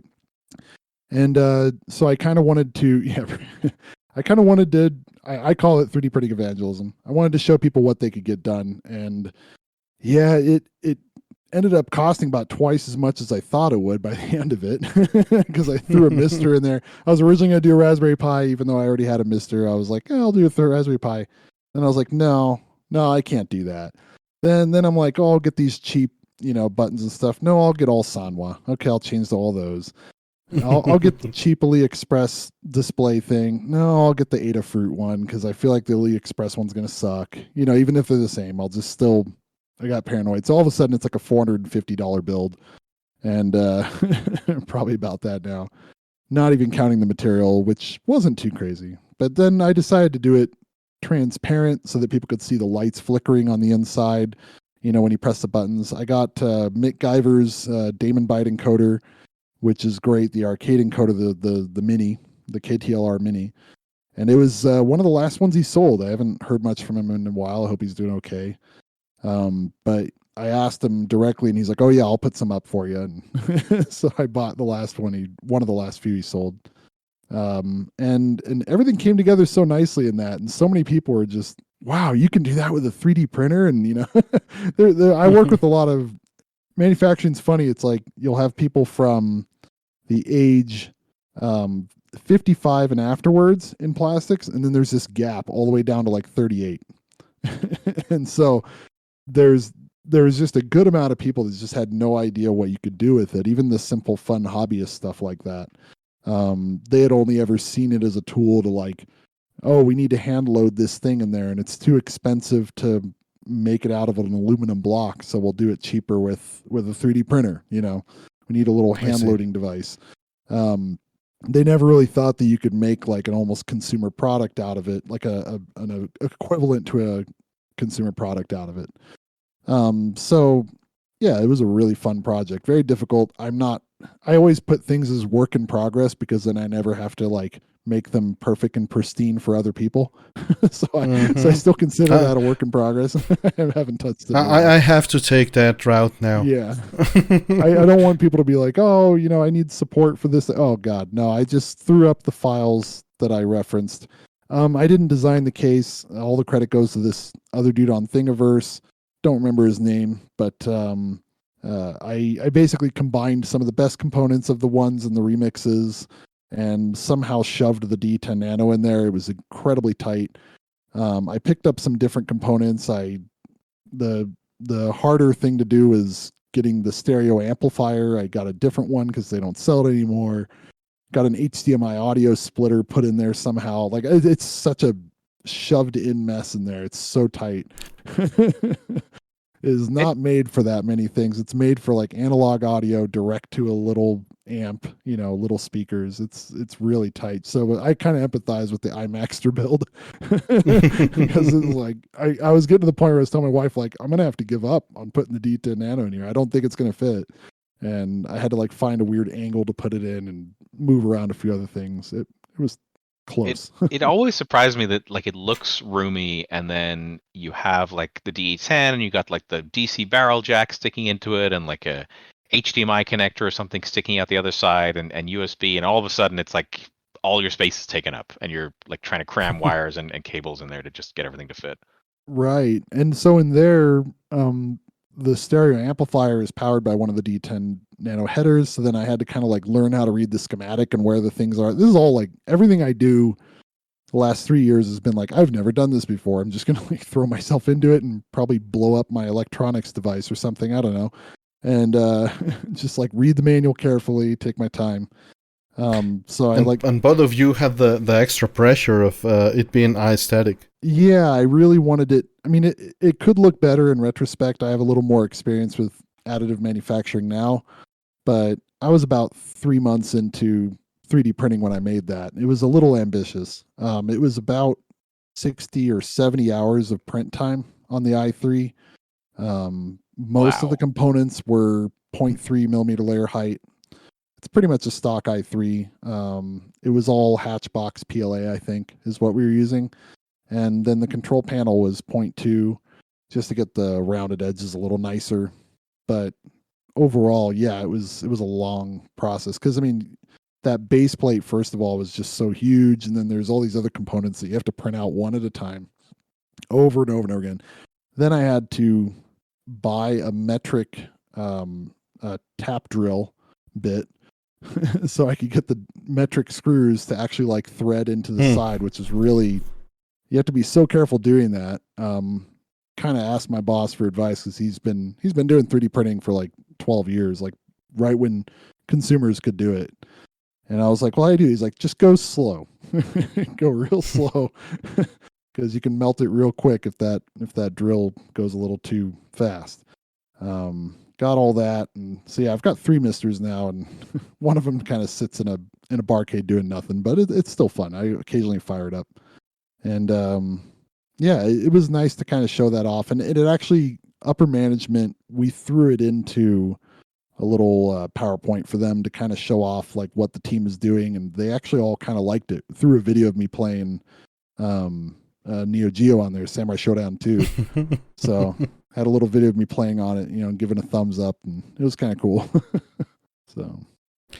And well, we talked about documentation and about coding, and both of you have these topics under your belt and working on them. I mean, and for example, you have several examples in your GitHub, Martin, and also been working on a bunch of things, right?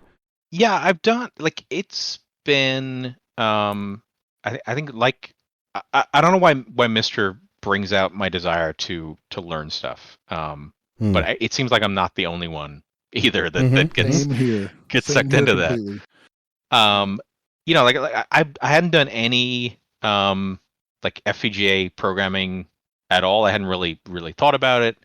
And I didn't even know if I wanted to think about it. And it was when the first thing I wrote was when Sultan was working on the Shadow Mask stuff, and he had them hard coded into into his module. He had like 4 or 5 different options you could choose, and I was like, oh, we could actually make this, user definable, which was like kind of a simple step for me to do as someone with software development experience, because I could understand completely how to do that on the like the main MiSTer side, like how to read in those files.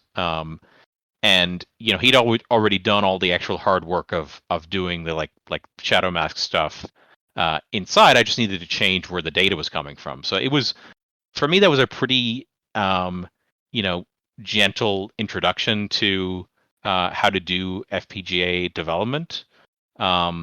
So it wasn't that complex of a task. So there's certainly a lot of edge cases you need to learn about, and a lot of like you kind of got to shift your brain around from software to hardware when you're trying to understand what's happening. So it took a while, but it was a simple relatively simple change, and eventually that landed in Maine, and now we have thousands of shadow masks.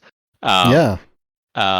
And after that, like that was fun. It was great to contribute and see people like use that stuff. Like it was a very fun experience, and I think really kind of drew me in even further into the kind of Discord community. And then after that, I like decided to tackle like this like adaptive scanline stuff, and I didn't really, starting out, I didn't know how that would be done. But again, like Sultan and some other people, had already thought about it and thought how it would work. So it was really just implementing an algorithm that they had already kind of determined would be the right way to go. I don't know how long that was. Like it was a much more difficult task because the scaler in MiSTer is like an incredible piece of engineering. It's insane. So it just took a long time to just understand what it's doing and how it's doing it. I want to pause here to go probably into more detail into that, because many users probably don't understand why you need this and why you need to not only upscale but upscan stuff. What can you tell us about that now that you dived into that? So the upscaling it's taking that kind of like VGA signal from the core and converting it into, I don't know, for lack of a better word, it's increasing it's converting it into basically pixels that get sent out over the HDMI port. And the kind of the way you would do this normally, and kind of the way a lot of software emulators work, is you would you would kind of create a low resolution image. Like you would take that video signal and you would write it to what's called a frame buffer, where you just have like 320 by 240 pixels, and you fill that piece of memory with all the pixel data for the current frame. And then you would send it off to your rendering hardware to basically like increase the size of that image using some filters like bilinear filtering or something like that, so it can be displayed on your 1080p TV screen. And MiSTer can operate in that way, and in some cases cores do operate in that way. But the way kind of like the low latency mode works on in the scaler is it's kind of like racing the it's a term from like the old 2600 days. It's kind of like racing the beam, where if you were to wait for the entire image to finish drawing before you then make it larger, that's adding a frame of latency. So what the ASCAL scaler in MiSTer does is it's basically just it waits for like 4 lines of pixel data to be sent to it, and then it starts upscaling as more lines are being sent. So everything needs to happen in this kind of like crazy amount of like synchronization to ensure that like your as you're upscaling the previous data, like new data is coming in and you need to discard the old data that you have. It all has to happen at like the highest frequency because it's all happening at like HDMI output frequency. So like while a core might output like at a few dozen megahertz, the HDMI signal is usually like about 150 megahertz for 1080p. So it's a problem that would be pretty easy to solve. Actually, I shouldn't say easy to solve. It's a problem that would be challenging but easily understandable in the software realm. And to see it done in the hardware realm is just wrapping your head around all of these like divisions that have to happen. Like you need to do complex math to understand like how frequently you kind of like read a new pixel from the data, and how many lines you're advancing, and you're scaling between like these two arbitrary resolutions. It's just a lot that has to go on in there. and it's amazingly well written, but it like making changes to it means you have to kind of start understanding a lot of it. So like I just spent like many nights just reading through the code, like looking at a variable, trying to understand where it was coming from, why it was coming from, what purpose it served, and actually implementing the adaptive scanline part of that was pretty simple once I decoded all the other stuff that was going on.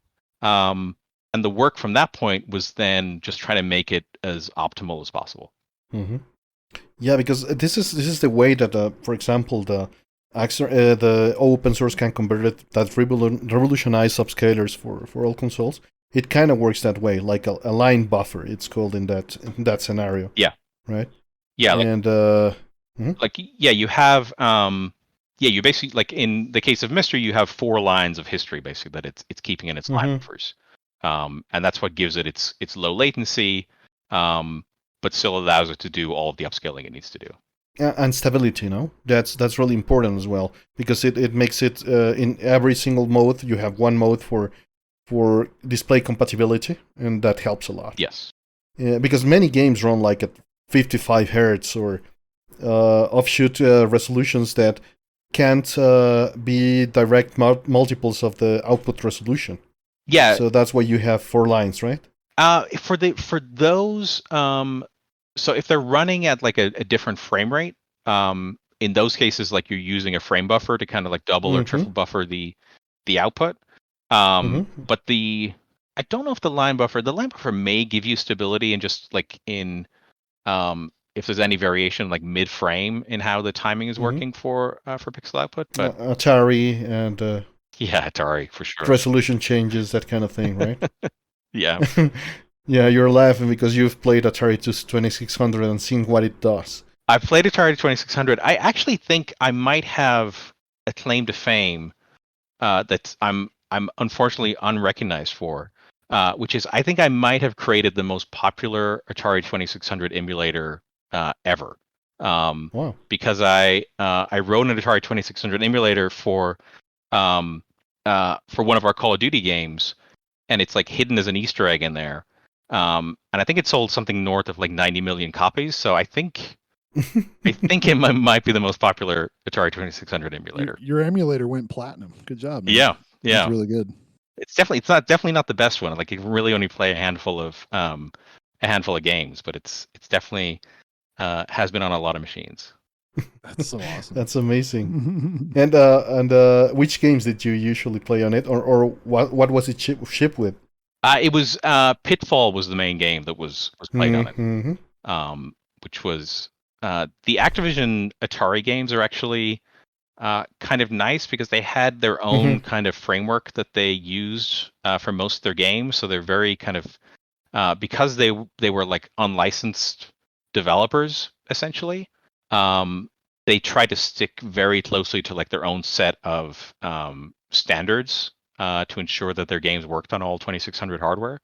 So they have most of their games have just kind of a very nice, clean interface to the video stuff. It's funny. I'm not nowhere close to your level on that, but the first program I made a disassembler for 2600 in assembler for x86. Okay, you're back in my college days. Yeah, no, that's like you've written too much assembler code, I think. Like I can read it very well, but like I've very rarely written more than a few lines of assembly for anything. No, don't take me wrong. I am the same way. I can modify it, but start from scratch. No, man, that I don't do that. Yeah, it's daunting. Yeah, it sounds kind of like, where would you even begin with that? From what little I know of it, and it probably isn't, but it feels that way. Yeah. Yeah, I modify. I'm an assembly modifier. That's all. That's still very rare nowadays, for sure. So I mean, that's pretty commendable. Sorry. I was just gonna say, like 2600 games, like they're usually so simple, and like since they were all written in assembly, like the assembly itself is usually pretty clean. Like they're really good games to target if you're like interested in like reverse engineering or just understanding like old 8-bit processors. Like they're fantastic games to just kind of stare at the code and try to understand what's going on. Yeah, because it was all in, and it was usually one developer, right? Yeah, that helps a lot as well. Yeah, and they had to keep all that complexity in their head too. So like they can't really go overboard with how complex the code can be. Yeah, I completely agree, and it's a pretty popular CPU, so it's a good target to start learning. Yeah. But you were telling us about, sorry, I got into all those details, but closing those parentheses, we were talking about, before the emulator, we were talking about the line buffer, and before that, we were talking about example projects for MiSTer. Yeah, like I think I can wrap up like the adaptive scanline stuff. Like it was, one thing about changing the framework that I was like hyper kind of focused on at the time is that anything you do in there is like a cost that all cores have to pay. And we have like PlayStation and Saturn development going on, and both of those are like pushing the FPGA to its limits in certain areas, and there was some overlap in what the adaptive scanlines needed to do, especially in its usage of the DSP modules, which are used for like multiplies, and used a lot in kind of like color calculations, and they were used pretty heavily in the existing like filters, but I was increasing the usage with the adaptive stuff. So I had to spend a lot of time just trying to understand how those things worked, because there's ways to combine them in such that they will use less resources. And like the solution I ended up kind of settling on was, just support adaptive scan lines either on vertical or horizontal, but not both at the same time, because there wasn't really a reason to support both on the same time. But the scaler itself is very kind of symmetrical in what it does. Like anything you can do when you're scaling up vertically, you can also do when you're scaling up horizontally. So I kind of like spend a decent amount of time just kind of getting that down to as minimal resource usage as possible. Also kind of just because I wanted to ensure it had as much chance of getting accepted as possible. Like the less resources it's using, the more likely it will pass scrutiny. I think I probably I definitely overdid it, because I think in my inexperience, like that effort to reduce those like visible indicators made some other things more difficult. Like it made it harder for the FPGA to kind of meet its timing constraints. So like there was that Neo Geo core went out a few weeks ago that had a lot of graphical glitches, and that came down to just how tightly the timing was in the new adaptive scanline code. So like the latest version uses more resources, but should work more reliably across the cores. Yeah, so you overshoot it. Yes. Basically. Yeah, I can understand that feeling. And can you explain to some of many in the audience probably don't know what's the difference between scanlines and adaptive scanlines? Adaptive scanlines are they're trying to emulate the effect that you get on a CRT, where as the like intensity of the beam increases, so as it gets brighter, the kind of like width of the, now we're going to get into holy war territory, like is the scan line the actual visible part or the black part? Well, we all know that it's the visible part, but we call the black part the scan line. Yeah, so like as the beam intensity increases, the visible part of the line becomes like visibly thicker on the CRT screen. So like the adaptive scan lines is basically bloom. It's trying to emulate that, and it's doing it by having kind of like a thin filter and a thick filter, and then selecting between those based on like the brightness of the pixel that's being upscaled at that moment. So it gives you those Q-tips is what it gives you ultimately. Yeah, that's what Trash Uncle is saying in the chat. And had you had any experience with scanlines and filters prior to working on this? I've experience with like graphics programming and writing shaders and stuff like that, but the like the polyphase filter stuff that MiSTer uses, I have really no, like when audio engineers start talking to me about like dipoles and whatever else they use for their filtering setups, I kind of my eyes glaze over. And the same is for if anyone tries to show me some advanced like video filtering formulas, I have the same reaction. But the way it was explained to me was so simple that I could understand it from like a software engineering perspective, and then it was kind of just taking in my mind how I would do this in software and adapting it to like the FPGA. It's a point. I don't want to take much time on it, but computer engineering is about that. You perfectly describe what software engineers are supposed to do. We're bridges between worlds. People describe you what you need to do, and you bridged it to the computer doing it. Yes. Right. I think one thing I want to do now is like the kind of two features I've done on the FPGA side in MiSTer have been like they haven't been hardware. Like I'm not replicating hardware. The shadow masks are like they're a graphical kind of like effect.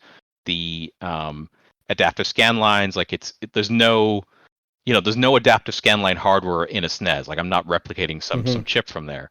So like I think next I would like to try to learn like how to like take a processor or some actual existing piece of hardware and build that in Verilog or HDLL and like actually like learn that process, because I'm really just doing it. It's really just taking what I know right now about software and applying it to hardware.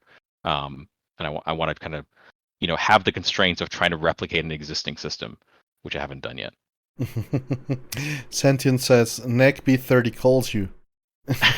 Yeah, I was going to suggest the Pocket Station. That's always my go-to anytime like a talented person's like, hey, I want to learn FPGA. All right. Okay, you grab the Pocket Station. Probably the most, it's so obscure.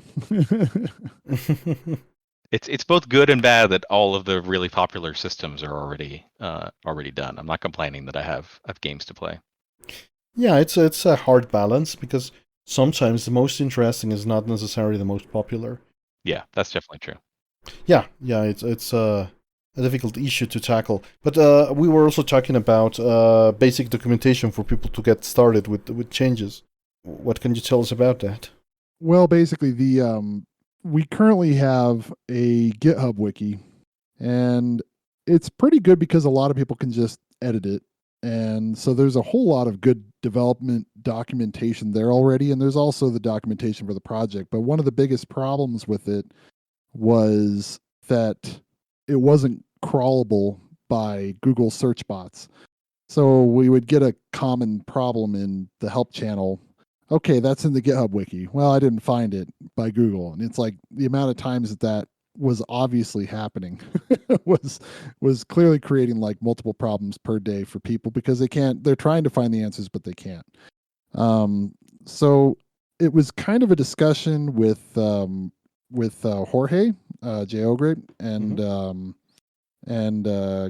Kytrinks and Sentient, and so many people and Alan, so many people that, we kind of bumped our heads together. We all had our different opinions, and I kind of pushed us towards MakeDocs as a platform, because it can just be uploaded to GitHub into GitHub pages. So all the hosting is done for you easily, and it can be crawled by bots. It's also kind of simple to update. So in general, the motivation was people are looking for answers, and I want them to be able to find them. So this was one of the best ways to do it. And then it kind of turned into a big project all of a sudden and consumed a few months of my time of just like, because even though it's still got a lot of blemishes, I try to get things really right, really aesthetically pleasing, organized well in a very readable way. I know there's still a lot of blemishes. There's still a lot of content missing, and I'm still working on it occasionally, but I really appreciate if anybody would want to, submit a pull request. Go ahead and feel free to. But on the developer side, that's I've started to write a little bit of that stuff. Mostly I just ported over the developer journey that Superdeus did. I don't know how to pronounce the name, how he wants it pronounced, but he basically made the Blockade and Battlezone cores, I believe. I think it was both of them. I think it was at least Battlezone. And he did analog sound simulations and wrote about, and is still writing, about the journey of how to do that from a developer perspective. And I think that that's kind of the next phase, because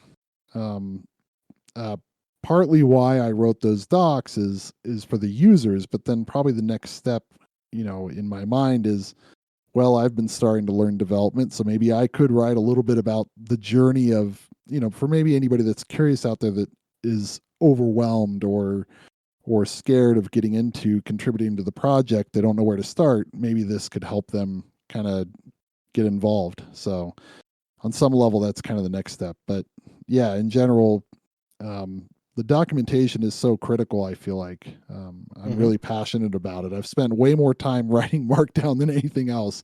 It's just documents, but I don't know why I'm so passionate about it. On some level, it kind of makes it so people find the answers, so I don't have to constantly tell them the same thing over and over again. That's kind of nice, because see the same problem. But I do like that people are helped by it. That's really important to me, that people are able to not just be led, but they're able to find the answers themselves and get involved. I like it when people kind of have to learn about a project, have to read up on something, and there's something about kind of the old computers in the old era where that's kind of what we had to do.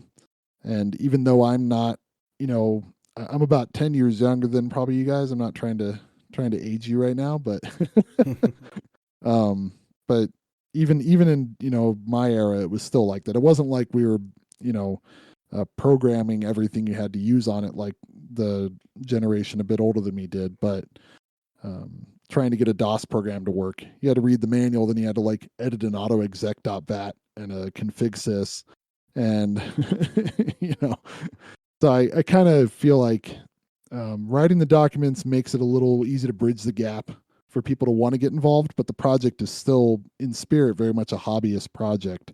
And it's just like Waka said, it's inspired him to kind of like learn more, and I kind of feel the same way, and I feel like a lot of people have kind of been impacted in a similar way. So I'm probably sounding a little too spiritual about it, but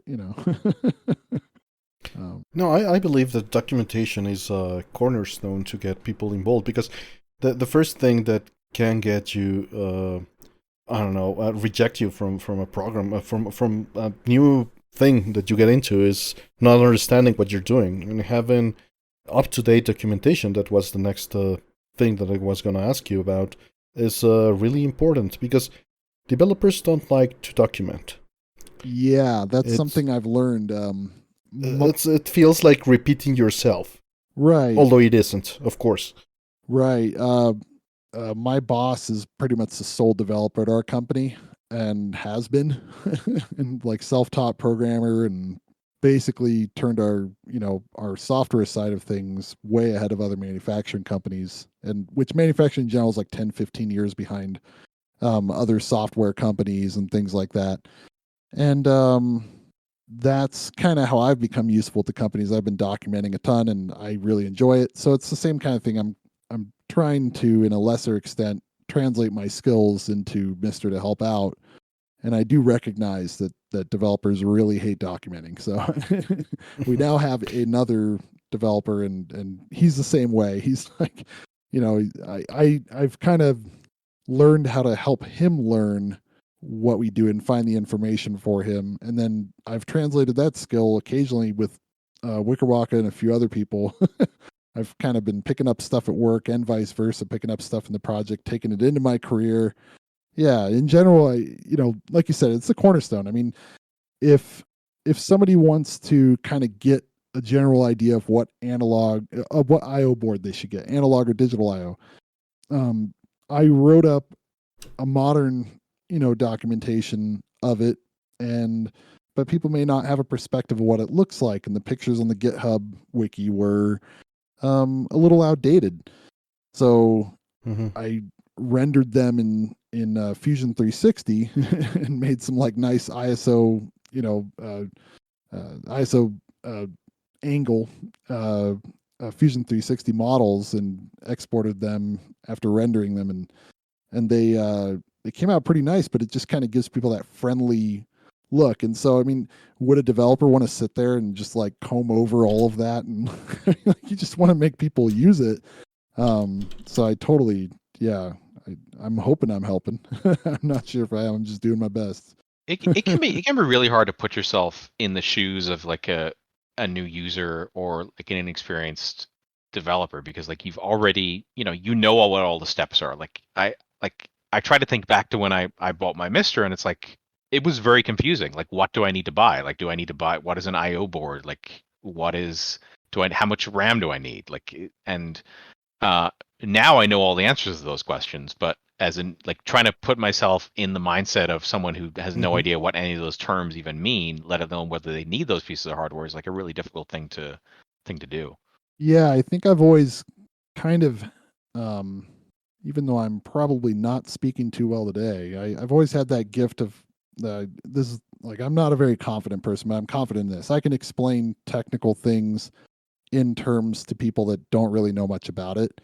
And that's been kind of one of my like liaison roles in my career, is basically it's like the goofy scene in Office Space. It's like I literally talk to the users or the customers about something, and I relay it to my boss in terms that are more technical after I've filtered through kind of the nonsense, right? The people, that there's moments where they're like, I want this form in our system to do this and that, and I will be able to kind of synthesize what that should be in the technical sense so he doesn't have to deal with that conversation in a way. So it is kind of goofy. It is literally that Office Space moment where the guy's like, I talked to I'm in the middle between the engineers and the customers, and he's freaking out about his job being taken away. What would you say you do here exactly? Yeah, exactly. I literally do that a lot.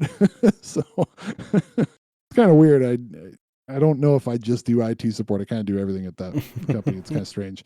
But in general, that's kind of what my goal with the documentation was to kind of just ease that process for people to kind of get into the project and get interested, and to make it so that, there's just less people confused in general.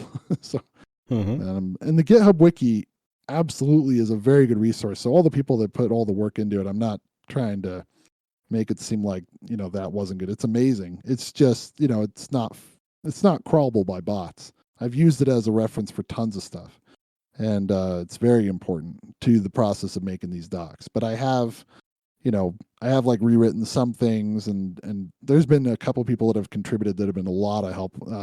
This one person, I'm forgetting their name, they know everything about like hooking up these computer cores to networking. They just know everything about it, and it's like something I have zero clue how to do. I don't know how to hook up a late 80s or early 90s core to like some kind of networking setup. That just, it's mystifying and black magic to me. So I definitely need people to help me with that stuff. I never experienced any of that. I know how to do it in Windows 3.11, and that's about it. That's as far back as it goes. So yeah, anybody that can help me with that stuff would be great. But there's still some more work to be done. Showing off some cores in there. There's a core highlights section I really enjoy. Kind of showing off, oh, this is what SuperFX Turbo does, and make a little video for them, and just so people can kind of see. Maybe they're curious about the MiSTer and they haven't bought one yet, and they see these little like clean videos of what the video output is like and the sound, and they might be like, oh, that's actually pretty sweet, So it's been an interesting project. It's been fun. Yeah, I can imagine. How does it feel to be a moving target? I mean, MiSTer changes a lot fast. Yeah. Has that ever been an issue? It's I kind of am lucky because I started this after it's more stabilized. I mean, it's different and changing, but it's about the only things that are changing are kind of minor things now.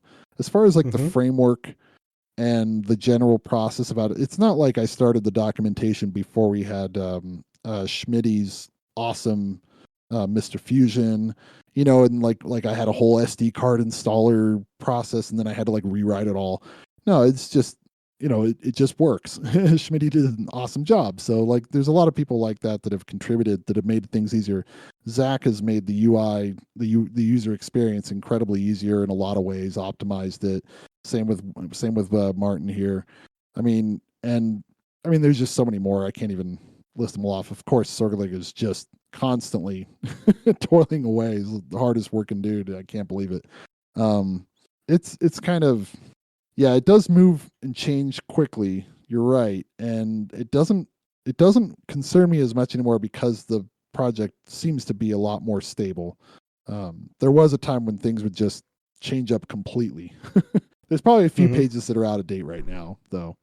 Now that I think about it, because adaptive scan lines and 10 phase 10-bit coefficients and Lumax. Gosh, all these terms I just learned like a couple months ago. Those things are not in the guide, but I don't know if they have to be, right? I may just need to show an example. It's kind of one of those things where you have to make a decision. Do I want to overcomplicate it or not? I try to keep things succinct, but there's a whole lot to go over in the MiSTer. I mean, as we saw with the My Life in Gaming video that came out, they're like, oh, we're gonna just do a video on, most things about it, and it was like a freaking full feature-length documentary. Like, yeah, it was a lot of info, and it's a crazy project. It's huge. I believe they made an amazing job, and it was daunting. I'm impressed that they tackled it. Because I saw the fear in their eyes, if you want to put it that way, because it was too much. Yeah, well, I think that they have a very they really care about the quality of their work, and they don't want it to be something that's too easily criticized because they were sloppy or something. And for a project of this size, everyone was kind of like, where is it? And I'm like, I'm sure they're going to do it. It's probably just really, it's probably just a lot of pressure. It's so big. It's a gigantic project. And just as Shaw says, it was 2 years in the making. Yeah, easily. I mean, it was in production. It's been months, but several months. I might be tempted to say 6 or 8, but they were gathering info, and the moment was right. Yeah, I mean, so what they did was, kind of the equivalent to doing a documentation of the project, but they also had to do video editing and write a script and like film all this stuff and flow. Yeah, right? It's just amazing that they're able to do that. Those guys are really solid. So I mean, I kind of take a little inspiration from people like that, that really put a high level of polish into what they do, and then I get about 80% of the way to that polish with what I do. But it keeps me going. I could definitely work on the docs more, but I do plan on it. But yeah, I've been exploring the developing thing because I'm trying to learn and empathize with what developers have to do. That's the primary reason I started to get in development is, I think the first time was like Kai Trinks told me I couldn't do something in FPGA, and I was like, is that true? I just like didn't believe her at all. Like, well, you have to experiment it with your own. Yeah, I was like, is that true? There's no way. That can't be true. And so I just, I was very skeptical of what she said. And so I go look it up and read about it. I'm like, oh, okay. Yeah, she's right. Then I'm like, well, there's got to be a way around that, And look into it. I'm like, oh, this is way beyond my abilities. Okay, that can't be right. Okay, I can't do that. Okay, crap.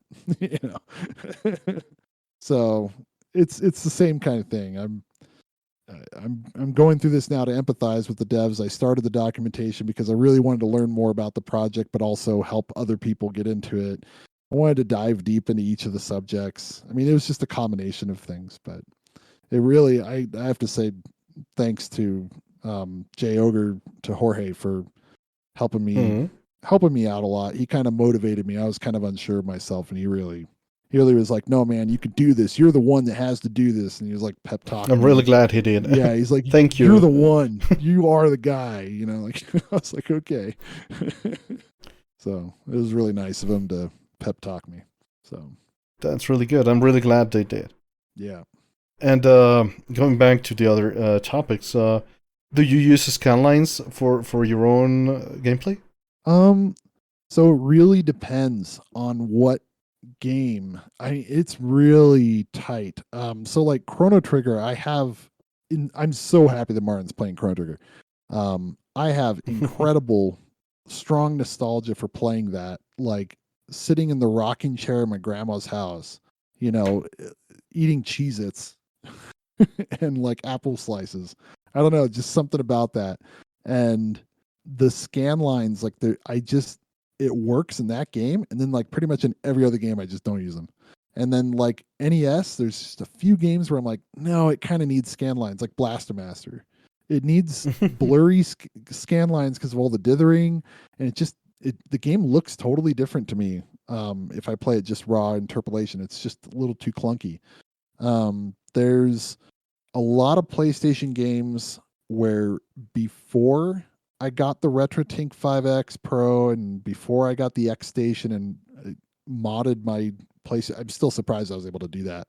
Before I got the X Station, and there was a time before that where I'd have been like, there's no way I could play these. And I did say that, like, there's no way I could play these like raw. I've actually gotten to the point where it's like I can't play them with scan lines. I need that like soft or medium interpolation. It's really strange.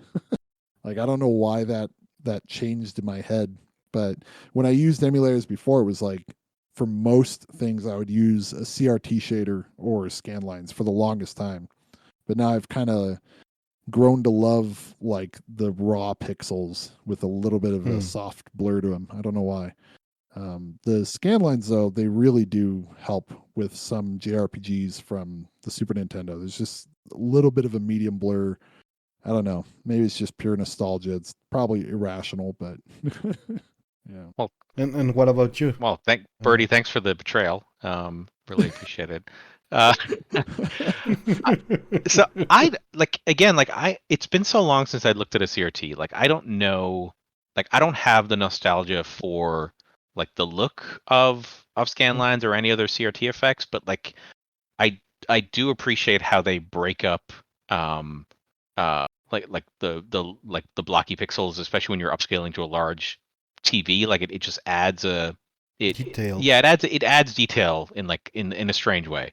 And I feel like the adaptive scan lines just even like on a very subtle setting, they just make it feel less mechanical. I think is the best way to like when without them, it just to me it just looks like you've drawn lines across the screen. And I think even just with a small bit of variation, especially when you have a lot of like color gradients on screen, I think it just really helps kind of like sell the effect that it's not just that kind of like simple effect applied on top of it. Having said that, like I think even the original scan lines look pretty great. So I generally run with some kind of scan line on any of the CRT cores. I know some people like to use them even on the handhelds, which I think is great. Yeah, I'd also add that I really do like the adaptive scan lines update. So yeah, don't take it the wrong way. I know you're joking, but also it's like I really do like them, and I was messing around with them a lot when finally they went up into the filters core. But even before then, I was like testing every single one, taking screenshots and like really scrutinizing. And yeah, no, I really do like the addition for SNES. Like I said, like I'm happy that we have the adaptives now for sure. That makes a gigantic difference. It's hard for me to like I have a directory on my machine full of like 500 scanline screenshots from just testing and debugging. And like when you're developing it, like you kind of want to use the most extreme settings so you can like see when it's clearly working and clearly not working. And it takes a while when I play a game to stop caring about them. Which can be a little bit frustrating, where it's just like I don't want to care what they look like. I just want to be able to play the game. But I have to, it takes a while to disconnect from that. Yeah, to me, how they look in motion is usually the deal breaker or not. I'm very picky, and so I usually like a medium taper, a little darker than the brightest, because I don't want to mess with the colors. It's like I'm very picky about it. And so with the adaptive ones, what I settled on with the updated SNES scanlines preset was like the best one I found for that. And it's very vanilla and boring, but it's the one that I could still see the scan lines in motion. It looked very similar to the previous preset. For the most part, the brightness is a little different for various reasons. And yeah, I totally agree that it can add depth that just wasn't there. That's kind of I think that's what the nostalgia is for. I believe that it adds detail. That's subjective. Yeah. Texture. It adds texture. But the subjective part that always attracted me to scanlines from, I don't know, 15 years ago I started using them is that it makes your mind fill the voids and creates more detail out of with your imagination. Exactly. Yeah, I Your agree. your brain fills in the gaps. Yeah, I really like that perspective on it. That's a good way to put it. Yeah, it's kind of it can be a touchy subject, but again, we're nerds and we really are personally invested in the things we like. So that's why everyone Yeah. gets touchy. And so Yeah, it's and okay. It's okay to have differences here. I love my no, crisp and it's my not scan okay, lines. my friend. No. We You gotta know, fight over this right now. Okay. no. Scan lines are part of the signal. You're not really playing the game if you don't have scan lines, okay? Yeah.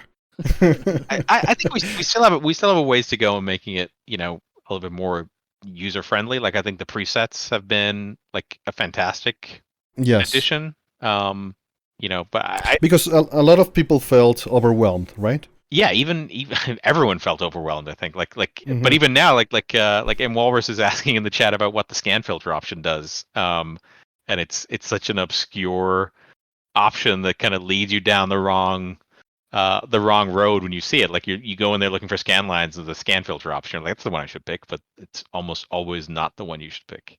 Yeah, it's the one if you're using the scan doubler, right? Yeah. Like I keep forgetting exactly what it is too, because I never use it, but I'm pretty sure that's what it is. Yeah.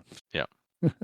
But it's kind of it's I originally when I can't remember if it was you and Kytrinks. I can't remember who was originally coming up with the presets.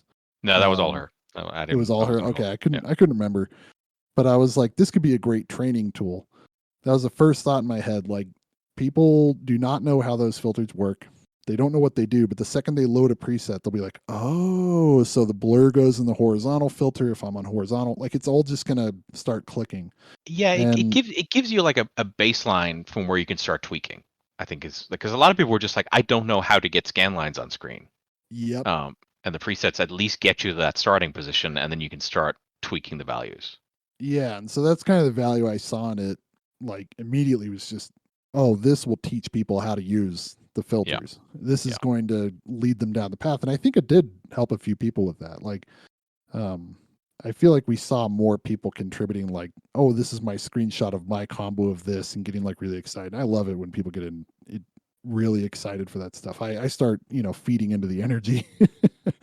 So I like when people get excited over that stuff. It's fun. Yeah, the settings workshop channel is one of my favorite ones to hang out in when people are excited about stuff. There's a ton of funky screenshots in there, and it's awesome. So yeah, I really like that. Yeah, and a lot of people are also wondering where that's headed to. I'm not going to ask you to compromise on anything, but people wonder about saving their presets and that kind of thing. Yeah, let me break out some secret chats I've had. No, I'm just kidding. I think it would be a good addition. I don't. I think there's a ways to go on some of that stuff. Like there's a lot of things I think that could be done to make like some of this stuff more user friendly and like more accessible and just a better user experience. But like in my mind, like the video filter, the video processing stuff is at least kind of at a point where it's usable for most people. Like I think one thing that came out of the My Life in Gaming video is just like it's really hard to avoid situations where you have to get in and edit the INI file. And like the things I'm looking at right now are like trying to find ways to make that less necessary. Like ideally we'd get to a world where you can just put a MiSTer Fusion image on your SD card, plug it in, and it boots up, and you're guaranteed to get video output, and it's easy to tweak. And really, the INI file is just for those people who are like, hey, I have I've got a weird arcade setup, or I really want to go in and mount mount a Samba share or something like that. And it's not for basic stuff like, hey, I want to enable or disable integer scaling, or I want to enable low latency mode. Right. And I like that for the most part, most of the cores, I mean, I think arcade cores kind of have to be adjusted for this, but as far as the console cores, that integer scaling is a good example.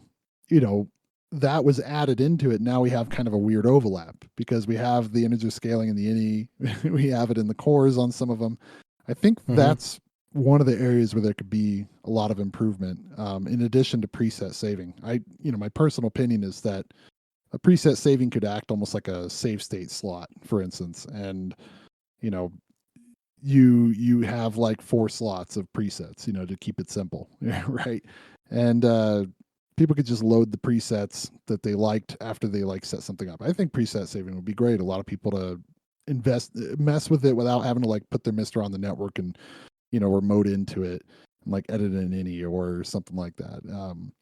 And I think I think there's a lot of opportunity still for a lot of that optimization and slimming down of the user experience. I think that anybody who's a talented dev, and Waka included, and and people like Zach and so many more, just people come to mind off the top of my head, and people that we don't know about yet could come in and contribute with their ideas.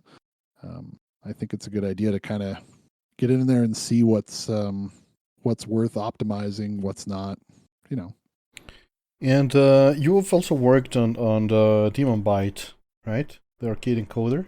I didn't really work on it. I wanted to learn PCB design, so I was just like, Mick Guyver doesn't seem to be selling them anymore, and his PCB design was closed source, I think, and so I was like, I'll just make an open source one, and I'm a total newbie and I haven't even finished it yet, so don't make it yet if you're I don't know how good it is, but it was fun to design something in KiCad for the first time.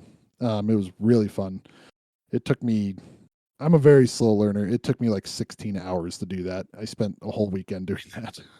So I think that's good, actually, that you mentioned it. I'm also a very slow learner, and I tend to jump between the pragmatic and theoretical frameworks to learn. Right. That's a good way to put it.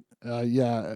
I had KiCad experience for the first time over the last few months too, and it's definitely a steep learning curve on that software package. I think the latest version has made it a little bit easier, but it's you're first of all just trying to learn how this weird piece of software works, and then you're also trying to learn all these new concepts of PCB layout and circuit design that you may not have any experience with either. Yeah, I had a lot of help.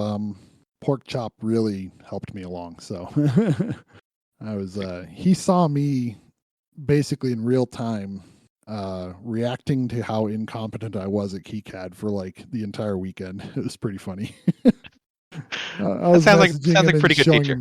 I was messaging him, showing him pictures, and the hard part for me to get was the polygon fill. All that stuff was really hard to wrap my head around because I had to use because there's a lot of wires on the one I was doing for my first, because I had messed around with a PCB design thing a while ago, but I just totally screwed it up, and I just kind of hadn't visited in months.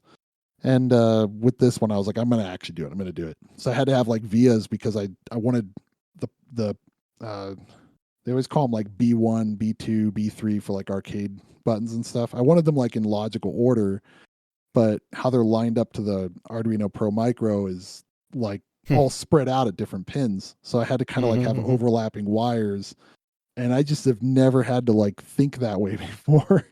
So I had these overlapping wires. I do the polygon fill and these just empty spots where it should be, filled to ground.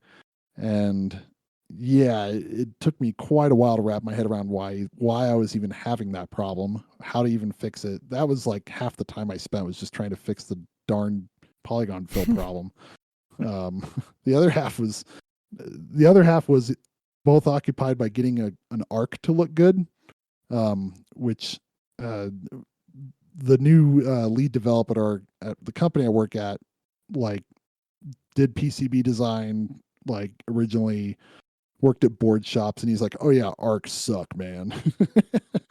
So I was like, "Okay, so it's not just me, all right." Like, he's like, "Yeah, arcs are horrible. I hate doing them." Okay, I'm glad somebody else didn't like it. So, and for anybody that doesn't know, arcs are like the rounded edges of a board. Sorry, I should have clarified that. It's like a part of a circle. And yeah, we were talking about the PCB design and about the theoretical and pragmatic part of learning. I don't know if you have experience with that. If you first just like read all the theory and then just apply it, or you just first grab the thing and disassemble it and play with it and then read the theory. What's your preferred method? I have a weird preferred method. I have like crippling anxiety with regards to like things I don't know what to do with.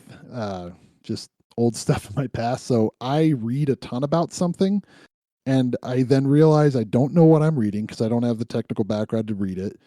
Then I just read some more and I get comfortable with the idea of trying it. Then I try it, and it's like bashing my head against a wall for like hours. And yeah, so I just kind of clumsily, I make so many mistakes. I make so many wrong assumptions. Somehow I get to the point of eventually being like the beginning of intermediate at most, and then I go on to the next thing. So I'm one of those people that I'll never be like an expert in anything, and that's I totally embrace that about myself. I see experts like Martin and Kytrinks and stuff, and I am like, yeah, that's not me.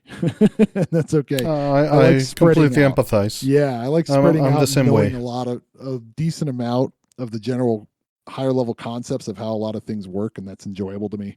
But yeah, it's a big, I mean, you said you streamed when you developed. I wouldn't be able to stream when I developed. It'd just be expletives and like me pulling my hair out and like getting stressed out. And yeah, so it's something I do, and I enjoy the end, but the process of it is incredibly stressful.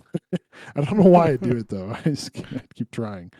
I I definitely like read a lot in most cases before I like jump into something new. Like I'll, when I was learning like Verilog stuff, like I just read a bunch of like articles and pages on it, just try to kind of get a feel for how it works and what the terms are. Like oftentimes that's one of the most difficult things for me is just like you jump into some new piece of tech and there's a whole bunch of words and ideas that you just have no idea what they mean. Like combinational logic, and I'm like, what the hell does that mean? I don't understand what that is. And you just have to like keep if you're not doing like an actual course on it, and you're just kind of like Googling and reading, like snippets of information, like it can be hard to pick up on what some of those basic pieces of terminology are. But I think for like the practical like practical work, like YouTube has become such a fantastic resource for me. Like, I just watched a bunch of videos on surface mount soldering to kind of like, build my own confidence just by watching other people do it and kind of convince myself that it was something I could do. Yeah, I kind of feel the same way. I didn't know anything about 3D printing, and then I'm on like the additive manufacturing team at work like immediately. And YouTube was a huge part of it. Just watching some good YouTube channels on 3D printing, and the same thing happened with soldering. Basically, I watched a bunch of different people that showed you how to solder, and I watched the paste soldering tutorials. Like, I can't recommend those enough. The like late 1970s videos. Oh my gosh, you got to watch those. They tell you everything about all the concepts of how it all works down to the basic level. And then within months, I was soldering the X station on there, which is not that easy. Those there are some 50s and 60s videos that are amazing for that. Yeah, the paste soldering videos, the paste soldering tutorials, they just explain to you why flux is so important. They explain to you about the dwell time and like dwelling after you solder and pulling off, to avoid the cold. It's just these little details that actually make it a lot easier to solder and get it right. They teach you really how the braid works when you're desoldering. Those kinds of things are so critical. So I agree completely with what Waka's saying. Like, the internet is so incredibly powerful at learning all of these things now. Such a powerful tool, more so. Like I have some nostalgia for the old internet, but the old internet was also kind of with regards to like really easily accessible and good information for these kinds of things, almost a wasteland. It was like really difficult to find a lot of stuff. You had to dig so deep, and there wasn't like data sheets for tons of things all over the place. It's just, it feels like, it feels like we just have so much access to information right, at our fingertips now. It's incredible to see it turn into this now. Yeah. Yeah. I'll take this moment to ask the audience if they have any questions. They should place them in the chat right now so that we can read them before we approach the end of the program. And yeah, I agree. The old internet did have a lot of stuff, but it was hidden away, and we didn't have video.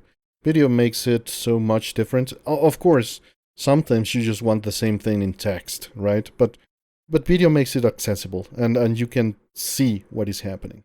Yeah, like one morning, I went out of my house and my deadbolt wouldn't close, and so I couldn't lock my house.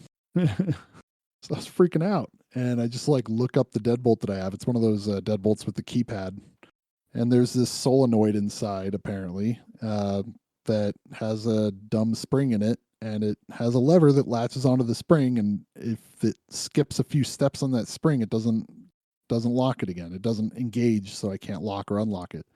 So I had to look up a YouTube video. I took it apart that morning, was late to work, and fixed it and put it back in. And it was like, how would I have ever done that? I had to like call a locksmith in, 10 years ago, even 5 years ago. It's kind of crazy. And you can find communities dedicated to this stuff, right? Like in Discord, you can go right in and ask something about the MiSTer, and there'll be probably somebody at the time that you ask that will know the answer. Yeah, I'm in the Python Discord and have been for a while because I occasionally need a little help. It's the same exact kind of thing. It's like instant responses from so many talented people, and the MiSTer Discord is absolutely full of those people. It's just incredible. I go to the dev chat and I ask a question, and I get like 4 people that immediately are experts on that subject. Giving me the privilege of giving their knowledge to me. So it's great. Yeah, and Sentient asks, how did you get into MD Fourier? Right. I think you were kind of more the gateway. Your project was more the gateway of getting me into the technical stuff than almost anything.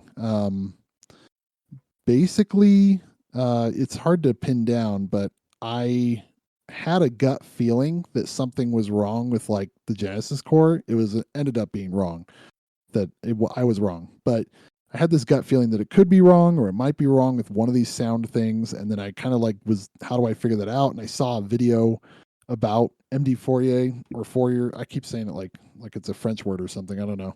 It is a French word. I say it in Spanish, so don't worry about it. Oh, interesting. I say MD Fourier, so don't worry. I'll say Fourier then. Okay, I'll say that. Yeah, that's not proper, but that's what I say in Spanish. So basically I started, looking into that, but then I found out about the 16-bit audiophile project by Don Luca. Yeah. And yeah, amazing project. Yeah, and he's a great guy. He's very he cares very deeply about it, getting the quality of the audio right.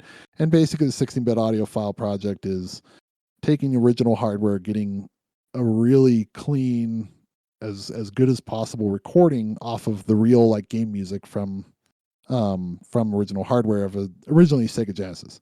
It's spanned into other projects now, and an amazing part of getting that done correctly is MD Fourier gets you to validate for, I'm probably not going to use I'm going to like put pressure on Artemio right now with the words I'm using probably.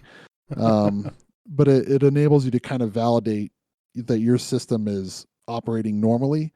You don't have like a bad capacitor potentially in the analog audio output. You don't have like some broken components or something else messed up. Hey, look, I have a Sega Genesis Model 1 VA3 that was made in Taiwan, and it should sound like the other ones that we know are working right?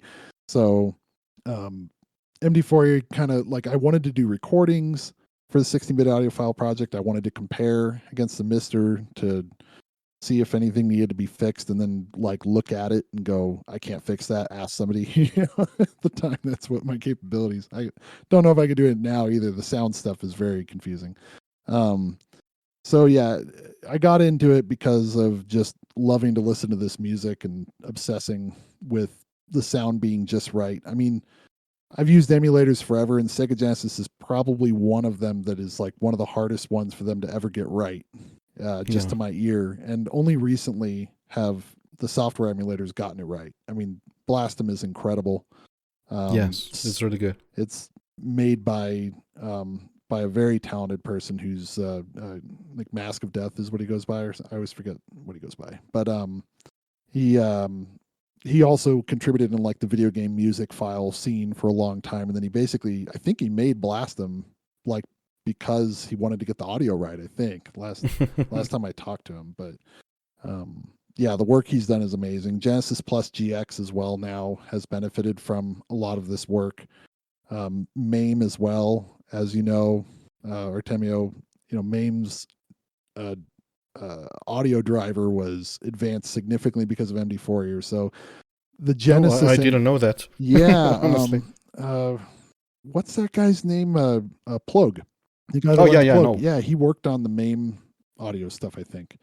He's an amazing developer, David. Yeah, David. Yep. So David has helped out with that, and I guess the work he did went into MAME for the Genesis core, and so now it has he usually contributes to MAME. Yeah. So he's done a good job with that. So I mean, it's a far cry from what Genesis Emulation was at a point where it was like one of the only systems where I'm like, I just can't play this game on software emulation. Just the sound has to be perfect for me for that. I don't know why. I'm very sensitive. I fire up Shining Force 2 and something would just sound barely off and I couldn't pinpoint what it was. So, but yeah, I got into MD Fourier because I really believe in that vision of that project deeply. It's a great project, and I don't have any programming talent for that kind of thing, but the funnest, I've got bragging rights. Okay. I don't brag very often, but I have a Sega Mega Jet, which is just obscure for people that don't know. Mm-hmm. It's like, it fits in your hand, but it hooks up to the TV. It was made for airliners to play like Sega Genesis games on airliners with the TV that they had on them. So it's literally like, it looks sort of like a handheld Sega Genesis with no TV on it, no screen on it. And there was not a MD Fourier recording on that yet. I don't think there might have been one, but so there wasn't. Oh, there wasn't. Okay, I couldn't remember. So I got a Mega EverDrive Pro, pretty much primarily for that reason. Also because it had CD capability, and we recorded it, and then we found that it does have the Sega CD lines on that, it was fun to contribute like some tiny, infinitesimally small, unimportant, fun little thing to the scene. And that was like you were my gateway on that, because your project was definitely my gateway on that, because I was like, oh, now that was an awesome moment to be like, oh man, it's not like the Nomad, because everyone thought that system was a lot like the Sega Nomad. So it's actually very different. And I took it apart and I sent all the stuff over to the guy at Console 5, gave him the list of all the all the IC capacitors and pictures, and because I guess nobody did that before on the Mega Jet. And when you look at it, it's completely different than the Nomad. It's actually almost like a late generation, or like it's like a mid-generation Model 2 Genesis that's just been like slimmed down somehow. It's really weird. It's very similar to those, so it's kind of interesting.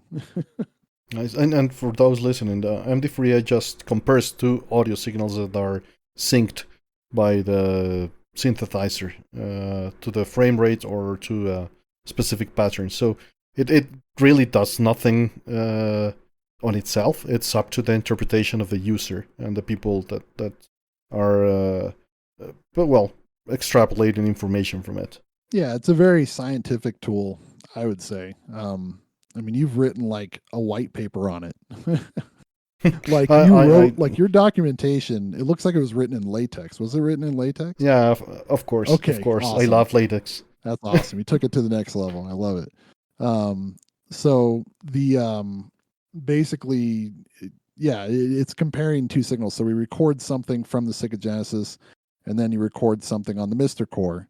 and this is a tone generator. It generates tones that the Genesis could put out, and you compare if the frequencies were more intense than the other at this specific time, or if the frame had jitter, like it was running a little too fast or too slow, just for any kinds of differences. So the MD Fourier allows you to compare that. The larger project is like every system needs to have a tone generator. That's the bigger task. That's the long haul. That's going to be that's the thing that'll take the rest of my life. And I like that you're devoted to that. It's awesome. It's so important because these systems aren't going to be around forever. Yeah, it's amazing to me. Like, I said this to you like a few days ago. Like, I had no idea that this is the stuff you were involved in. And like the fact that like these retro platforms have such amazing like pieces of test software, like MD Fourier and 420p Test Suite, which is my favorite game. I love 420p Toket. It's like, as someone who's like, working with these things and needs references for video, just having that software is just fantastic across a bunch of different cores. Well, thank you. That's basically what attracted me to MiSTer, because when I created this suite like 10 years ago for upscalers, and it was kind of used for that, but main interest was in lag. Nobody cared much about aspect ratios or balance, color balance, and that things. But MiSTer simply embraced it and used it in a way that it wasn't used before, right? Yeah. So yeah. And these like this quality of software doesn't always exist in like professional fields. Like the fact that this is like purely amateur is really impressive. Well, and it is amateur. It's not really. I mean, I use vectorscopes and oscilloscopes, but I'm not the best at this. I'm just the guy that's doing it. Please, if somebody can do this better than I can, please step up. Artemio is for anybody listening, he's like incredibly humble and like has made this like awesome thing that's like really complicated. And he's like, "Oh, I didn't do much. It's you guys who did it." And it's like, "Oh, come on, dude. You're pretty awesome." No, it's pretty awesome. it's just a series of fortunate things, really, because you've as a community, you've corrected a lot of things that were wrong in the suite, right? Like somebody just testing the PC Engine version, and you got you got the pixel aspect ratio wrong on your test. Oh, right. And then I can go back and compare it with MiSTer and make it right. But I'm just doing whatever I can. It's not perfect. Please. If somebody knows better, just push it, please. Yeah, no, it's a collaborative thing. There's a lot of people behind the scenes helping out. Yes, exactly. I mean, I'm not in the Discord now because I needed to be in less Discords, but I was like in like 20 at a time. It was overwhelming, but I was in there for a while, and just seeing behind the scenes how many people come together to help out in this. Like your friend Roman, he's just really he's helped out a ton too, and David here, shout off, he's helped out a ton, and there's so many people that have helped out a lot. David Plogue as well. So yeah, the project wouldn't be where it is without the help of the people, because I didn't know what I was doing. I was just figuring out something. Just as you said, I don't want to talk too much about this, but I simply started. I started because My Life in Gaming asked me to check out the Mega SG audio. Oh, really? I didn't know that story. That's cool. Yeah, I didn't know that's why. Yeah, and I mean, I'm a. Some people would qualify me as an audiophile. I'm air quoting right now, but I'm not really. I don't have the ears of Ace here in the chat.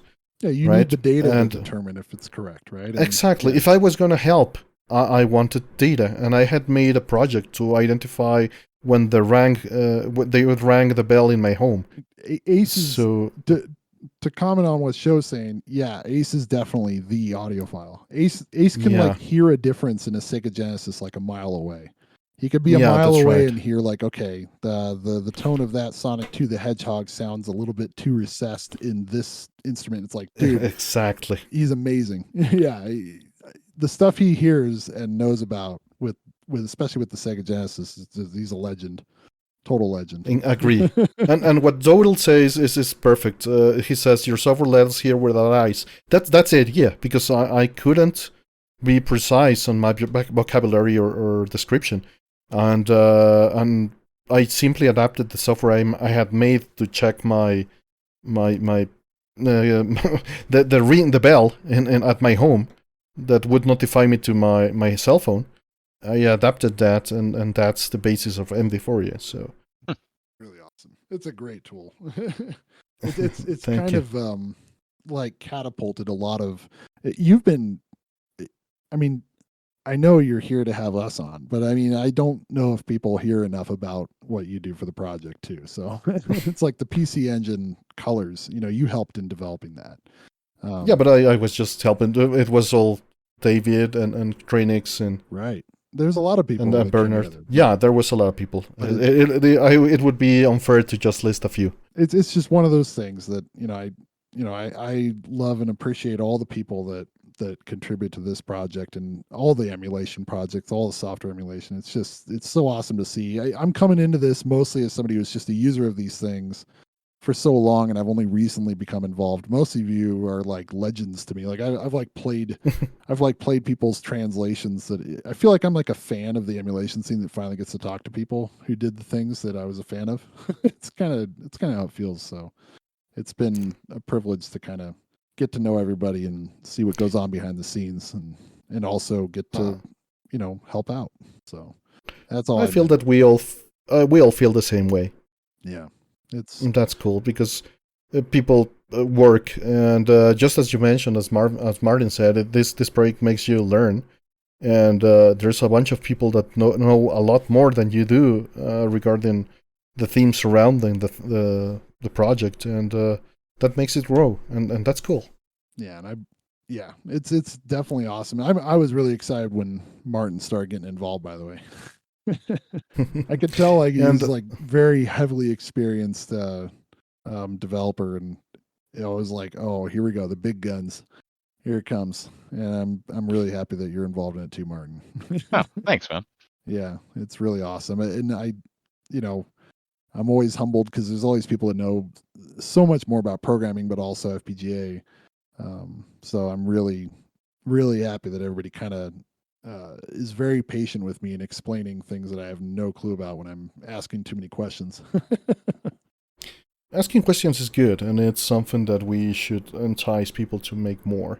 Yeah, and that's why I like this community. Everybody's kind of we're all basic nerds. We're pretty cool, and we're I really appreciate the whole Discord community as well. I don't know. I'm just feeling the love right now. I'm trying to spread it out. So that's really good. And Martin, what stuff would you like to see in MiSTer in the coming months, years? Like cores, you mean, or Yeah, like cores. I don't know. Like I feel there's a lot of arcade there out too that could still be done. I'm trying to think off. Like I would love to see Outrun. I gotta say it. Oh, amazing. But it's unclear whether it's possible. Some of the IREM games, like R-Type and stuff like that, I think that would be great. And I think that's like, if I was to work on a core, like some of those like mid-late 80s arcade cores, I think are achievable for a beginner, at least to get started. I feel kind of it's a little bit intimidating sometimes too, because there's people out there that are doing such a great job of really meticulously like recreating hardware that it feels kind of bad in a way if I went and looked at MAME and just kind of copied MAME's implementation and didn't really follow like hardware PCBs and stuff like that to really do a guaranteed more accurate recreation. But I don't know. I don't know if that's going to stop me from doing things or not. Well, if you ever do that, I am an arcade PCB collector, and I can help out in testing whatever you need. I don't have so many games, but I do have R-Type. And I spent quite a lot of time repairing, like 2 years repairing an M72 for our type. Yeah. Yeah. I'm not an expert, not a hardware expert at all. I understand arcade hardware from the software perspective and obviously basic digital design. But being a software developer gives you a particular experience because you can write software for the PCB and see it from the inside and explore it from that way. Yeah, like it's. I definitely have like the ability to probably debug on the software side, which is useful. It like just saying that, it kind of reminds me, like I wish there was a more burgeoning like homebrew scene for some of these arcade boards. Oh yes. Like it would be great to have. Even like Neo Geo like doesn't have a very big homebrew scene from what I can see. It's grown a lot. Last year, I've been following it because I want to create MD Fourier for Neo Geo, and it's grown quite a lot in the last year or 2 years. Yeah, like I'd love to see what like a CPS2 like homebrew scene would look like, or someone to actually like develop a new game for those platforms would be pretty crazy. Because what was the Genesis game I played? Demons of Asterberg, I think it's called. Yes. Yes, it is. And like playing that game, and having it target that Genesis hardware, but then like not being like just a simple thing of mainly not being limited by cartridge size, so they could use a really big ROM and just being able to have so many frames of animation, and just make it look amazing. Like I would love to see what a modern like team would be able to do on some of that older arcade hardware. Yeah, I would love to see System 16 or CPS2, as you said. Yeah, that would be amazing. There's been some efforts on CPS1 and CPS2, and there have been hacks like the Final Fight one. I don't know if you saw that. Yeah, those are amazing. I really admire that kind of work. So, and Kevin, what would you expect from MiSTer in the coming months or years? As far as expecting, I mean, as far as cores, man, there's a good amount of. I'm gonna shout out my buddy Moon Dandy here. There's a lot of these educational cores that could come out that I think are pretty intriguing. It would be fun to have. There's a lot of these like obscure like educational computers and game systems that are. There's some people exploring them by like decapping their chips. There's this one group that he follows that, I mean, they're decapping the chips of educational computers. Like, awesome. It's like the most obscure, interesting, awesome thing. I love it. And seeing some of those come out would be really funny and fun. Yeah, Speak and Spell, Dowdle just said it. Speak and Spell would be great, especially with like the ones with vocal chips in them that have all these like really weird analog, or they're like analog voice modulating things or whatever, voice synthesizers or whatever. I don't know what the term would be, but having those things recreated would be great. I'm really hoping that we get more development in analog sound chips being recreated. There's a whole lot from like the arcade era, that like the early arcade where we're just using samples and recordings. Oh yeah, and in emulation. You mean in emulation? Just to explain to the public, because those use timers like 555s and resistors and capacitors to create the sounds. Yeah, and emulation just used samples. Yes. Well, in the MiSTer, we just use samples too. I mean, it's emulation as well. It's just a different kind. That's going to be really spicy, but whatever. But in the MiSTer, there's a lot of arcade cores that just use audio samples, and it's because like those analog audio circuits and the chips and stuff are just not super well documented, or haven't been decapped, or haven't been fully explored, or if they have been, it's just a really difficult thing to make full analog audio in FPGA. It seems like it's a very difficult thing to do. So that would be I anticipate that that's going to keep being worked on. There's a few people that are working on that. I don't have any insider info, but that's kind of what I would like to see. So, and what I've seen a trend of. That's a very interesting part, because that is the hardware that is at most danger of disappearing. Yeah, exactly. I mean, when you look at the so the recent one I've kind of talked with some people about is the SC01, the Votrax chip that was like in Qbert and Gorf and stuff like that. That chip, you try and buy one today, it's like hard to even find one. And when you can, they're going to be like $300 or $400 because people in the DJ scene and like the electronic music scene, they bought them up and they're using them for, you know, their little special synthesizer setups. And I mean, they're all gone. And like the pinball scene, and those chips apparently like decompose and like just break themselves very easily, even compared to others. So they're just like going to be gone. There is a full decap of it. There's a full like schematic that someone made of it. And I looked at it and I was like, yeah, I'd love to be able to do something like this. And as usual, Kytrinks is like, oh, that'd be easy. You just do this and this. I'm like, I'm not that good. She just says something's easy. And I'm like, it's not that easy. Not easy for me. But yeah, I'd love if someone worked on that. You know, that's something I'd really like to see is, even though we have the recordings and it'd be almost indistinguishable on some of these, there are things like, you know, you play Qbert and you hear him make a sound and it's clear it's a recording, to me at least, to my ears. And so it's like, oh, it'd be really cool if you could have that generated from there, from the hardware preservation standpoint, but also all that. It's not just that. There's more to replicate in the system. You can construct on top of it, you can filter it, you can generate higher quality stuff. But most importantly, you are, I believe documentation is the basis for preservation. And if you just have a recording, the recording, I mean, you can convert it between formats, but even so, and it's not going to happen, but it's just some dumb example. If in 100 years from now, somebody finds that PCM recording and they don't know the standard, they won't be able to play it back. Yeah, they won't have the same thing. It's a museum with fakes inside. Yeah, but if they have the documentation on how that thing works, then they can recreate it, re-implement it, whatever.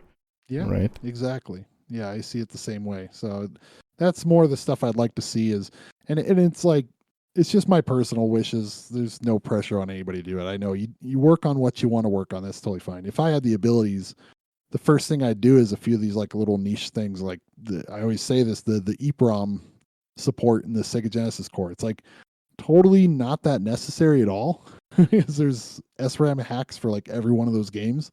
And then there's like 5 like really bad sports games that used it. And that's about it. So it's like it'd have like no payoff. It's Sonic 3, right? Or Sonic 3, I think. No, that's using FEROM. Yeah, right? that uses FRAM, and that works. FERAM works. Yeah. It's only the ones with the EEPROM because they read them kind of differently. I see. Yeah, it needs like it's memory mapped, right? Yeah. Yeah, and there's like I think it's an I2C protocol, so it kind of has like a weird. Yeah, it's a little different.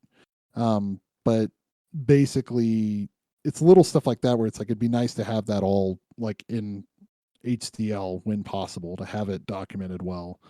And so, yeah, there's only one game that I think there's 2 games that I think that it's really valuable to have the EEPROM support, and that's like NBA Jam, which used EEPROM on most versions of it, and one of my favorites, Wonder Boy and Monster World, used EEPROM. And so right now you have to use the SRAM. I didn't know hack. that. Yeah, right now you have to use the SRAM hack for it. So it's kind of a bummer. It's such a great game. And it's a rather early game, right? I don't know. No, this is Wonder Boy and Monster World, so this is like Wonder Boy 4. Now I get it. The one with Asha. Yeah. No, it's the one. Oh, no, is it Wonder Boy 4? I think it's Wonder Boy 3. Then it's the one before the one with Asha. Okay. So it's the. Yeah, I believe that one's it's early. Is it pretty early? Yeah, I don't know. I believe so. I don't really know. No, you might be right. I don't know. I just was like, yeah, it might be pretty early for an EEPROM. Then that's a good observation. I didn't think about that. But yeah, it's basically, those are like the only 2 games that I think are really worth it for it. It's like NBA Jam and that. And even then, both of them work. We have SRAM hacks, so. Yeah, it's a 91 game in Japan. So it was 2 years old. The Genesis was 3 years old. It's pretty early. Almost. And I think the EEPROM stuff didn't really occur until later, so that might have been one of the earlier EEPROM games. That's like, or maybe it's the only North American release. That's February from '92. It was a year to release from. Yeah, I think it's from the Japanese version. Maybe that's the case. I think it's EEPROM on all. They did weird things with the Wonder Boy series. I've discovered through the Sega Master System hardware target games database update I just did. It's like in Europe only they had the Wonder Boy in Monster World port to Sega Master System, but it like wasn't in Japan. There's all these like weird things that happen with that. It's really strange. I don't know. Interesting. Yeah, I'm finding out all kinds of strange stuff about the library based on that. So they did the same kind of thing on the Genesis, where all the weird renaming, and it's a little confusing. And Martin, what would you advise for new developers or people that want to get their feet wet on developments on the platform? I think the first advice is just, I would recommend diving in and getting, if you have software development experience, like just set up the, get a main build environment set up so you can actually compile the main MiSTer setup, because there's a lot of stuff that can be done without touching any of the FPGA side of things. And there's a lot of code and stuff you can look at and deal with, and I found it very useful to understand that aspect of MiSTer before jumping into the actual FPGA side.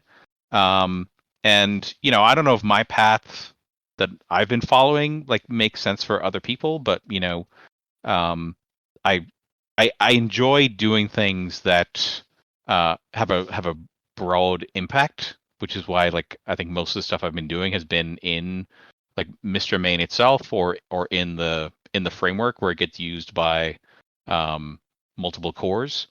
But there's, if you listen, if you follow along the Discord, there's plenty of people who are just slowly putting their own cores together with their slowly over time, and I think that's a perfectly valid way to go about things too. So I would just say find something that interests you and dive in and try to mess around with it. Right. I don't think it's fantastic. Yeah, because fantastic advice, but it's just if you're interested, I think there's ways to explore both on the software and the hardware side, and you can you just kind of got to get in there. I'll just add really quickly, that is awesome advice. If you're not interested, you're not going to learn any programming if you're not interested in it. It doesn't matter if it's for MiSTer or not. It's what gives you perseverance against the frustration that comes with it. Yeah, exactly. Yep. Yeah, so we're about to close. If somebody else has any more questions, just please place them in the chat right now. But meanwhile, it has been really great talking to you guys. Yeah, it's been awesome. Thank you so much for doing all these and having me on. I don't know if I stand toe to toe with sitting here with Martin next to me on it, but I feel a little out of place. But it was good to be able to talk about stuff. So.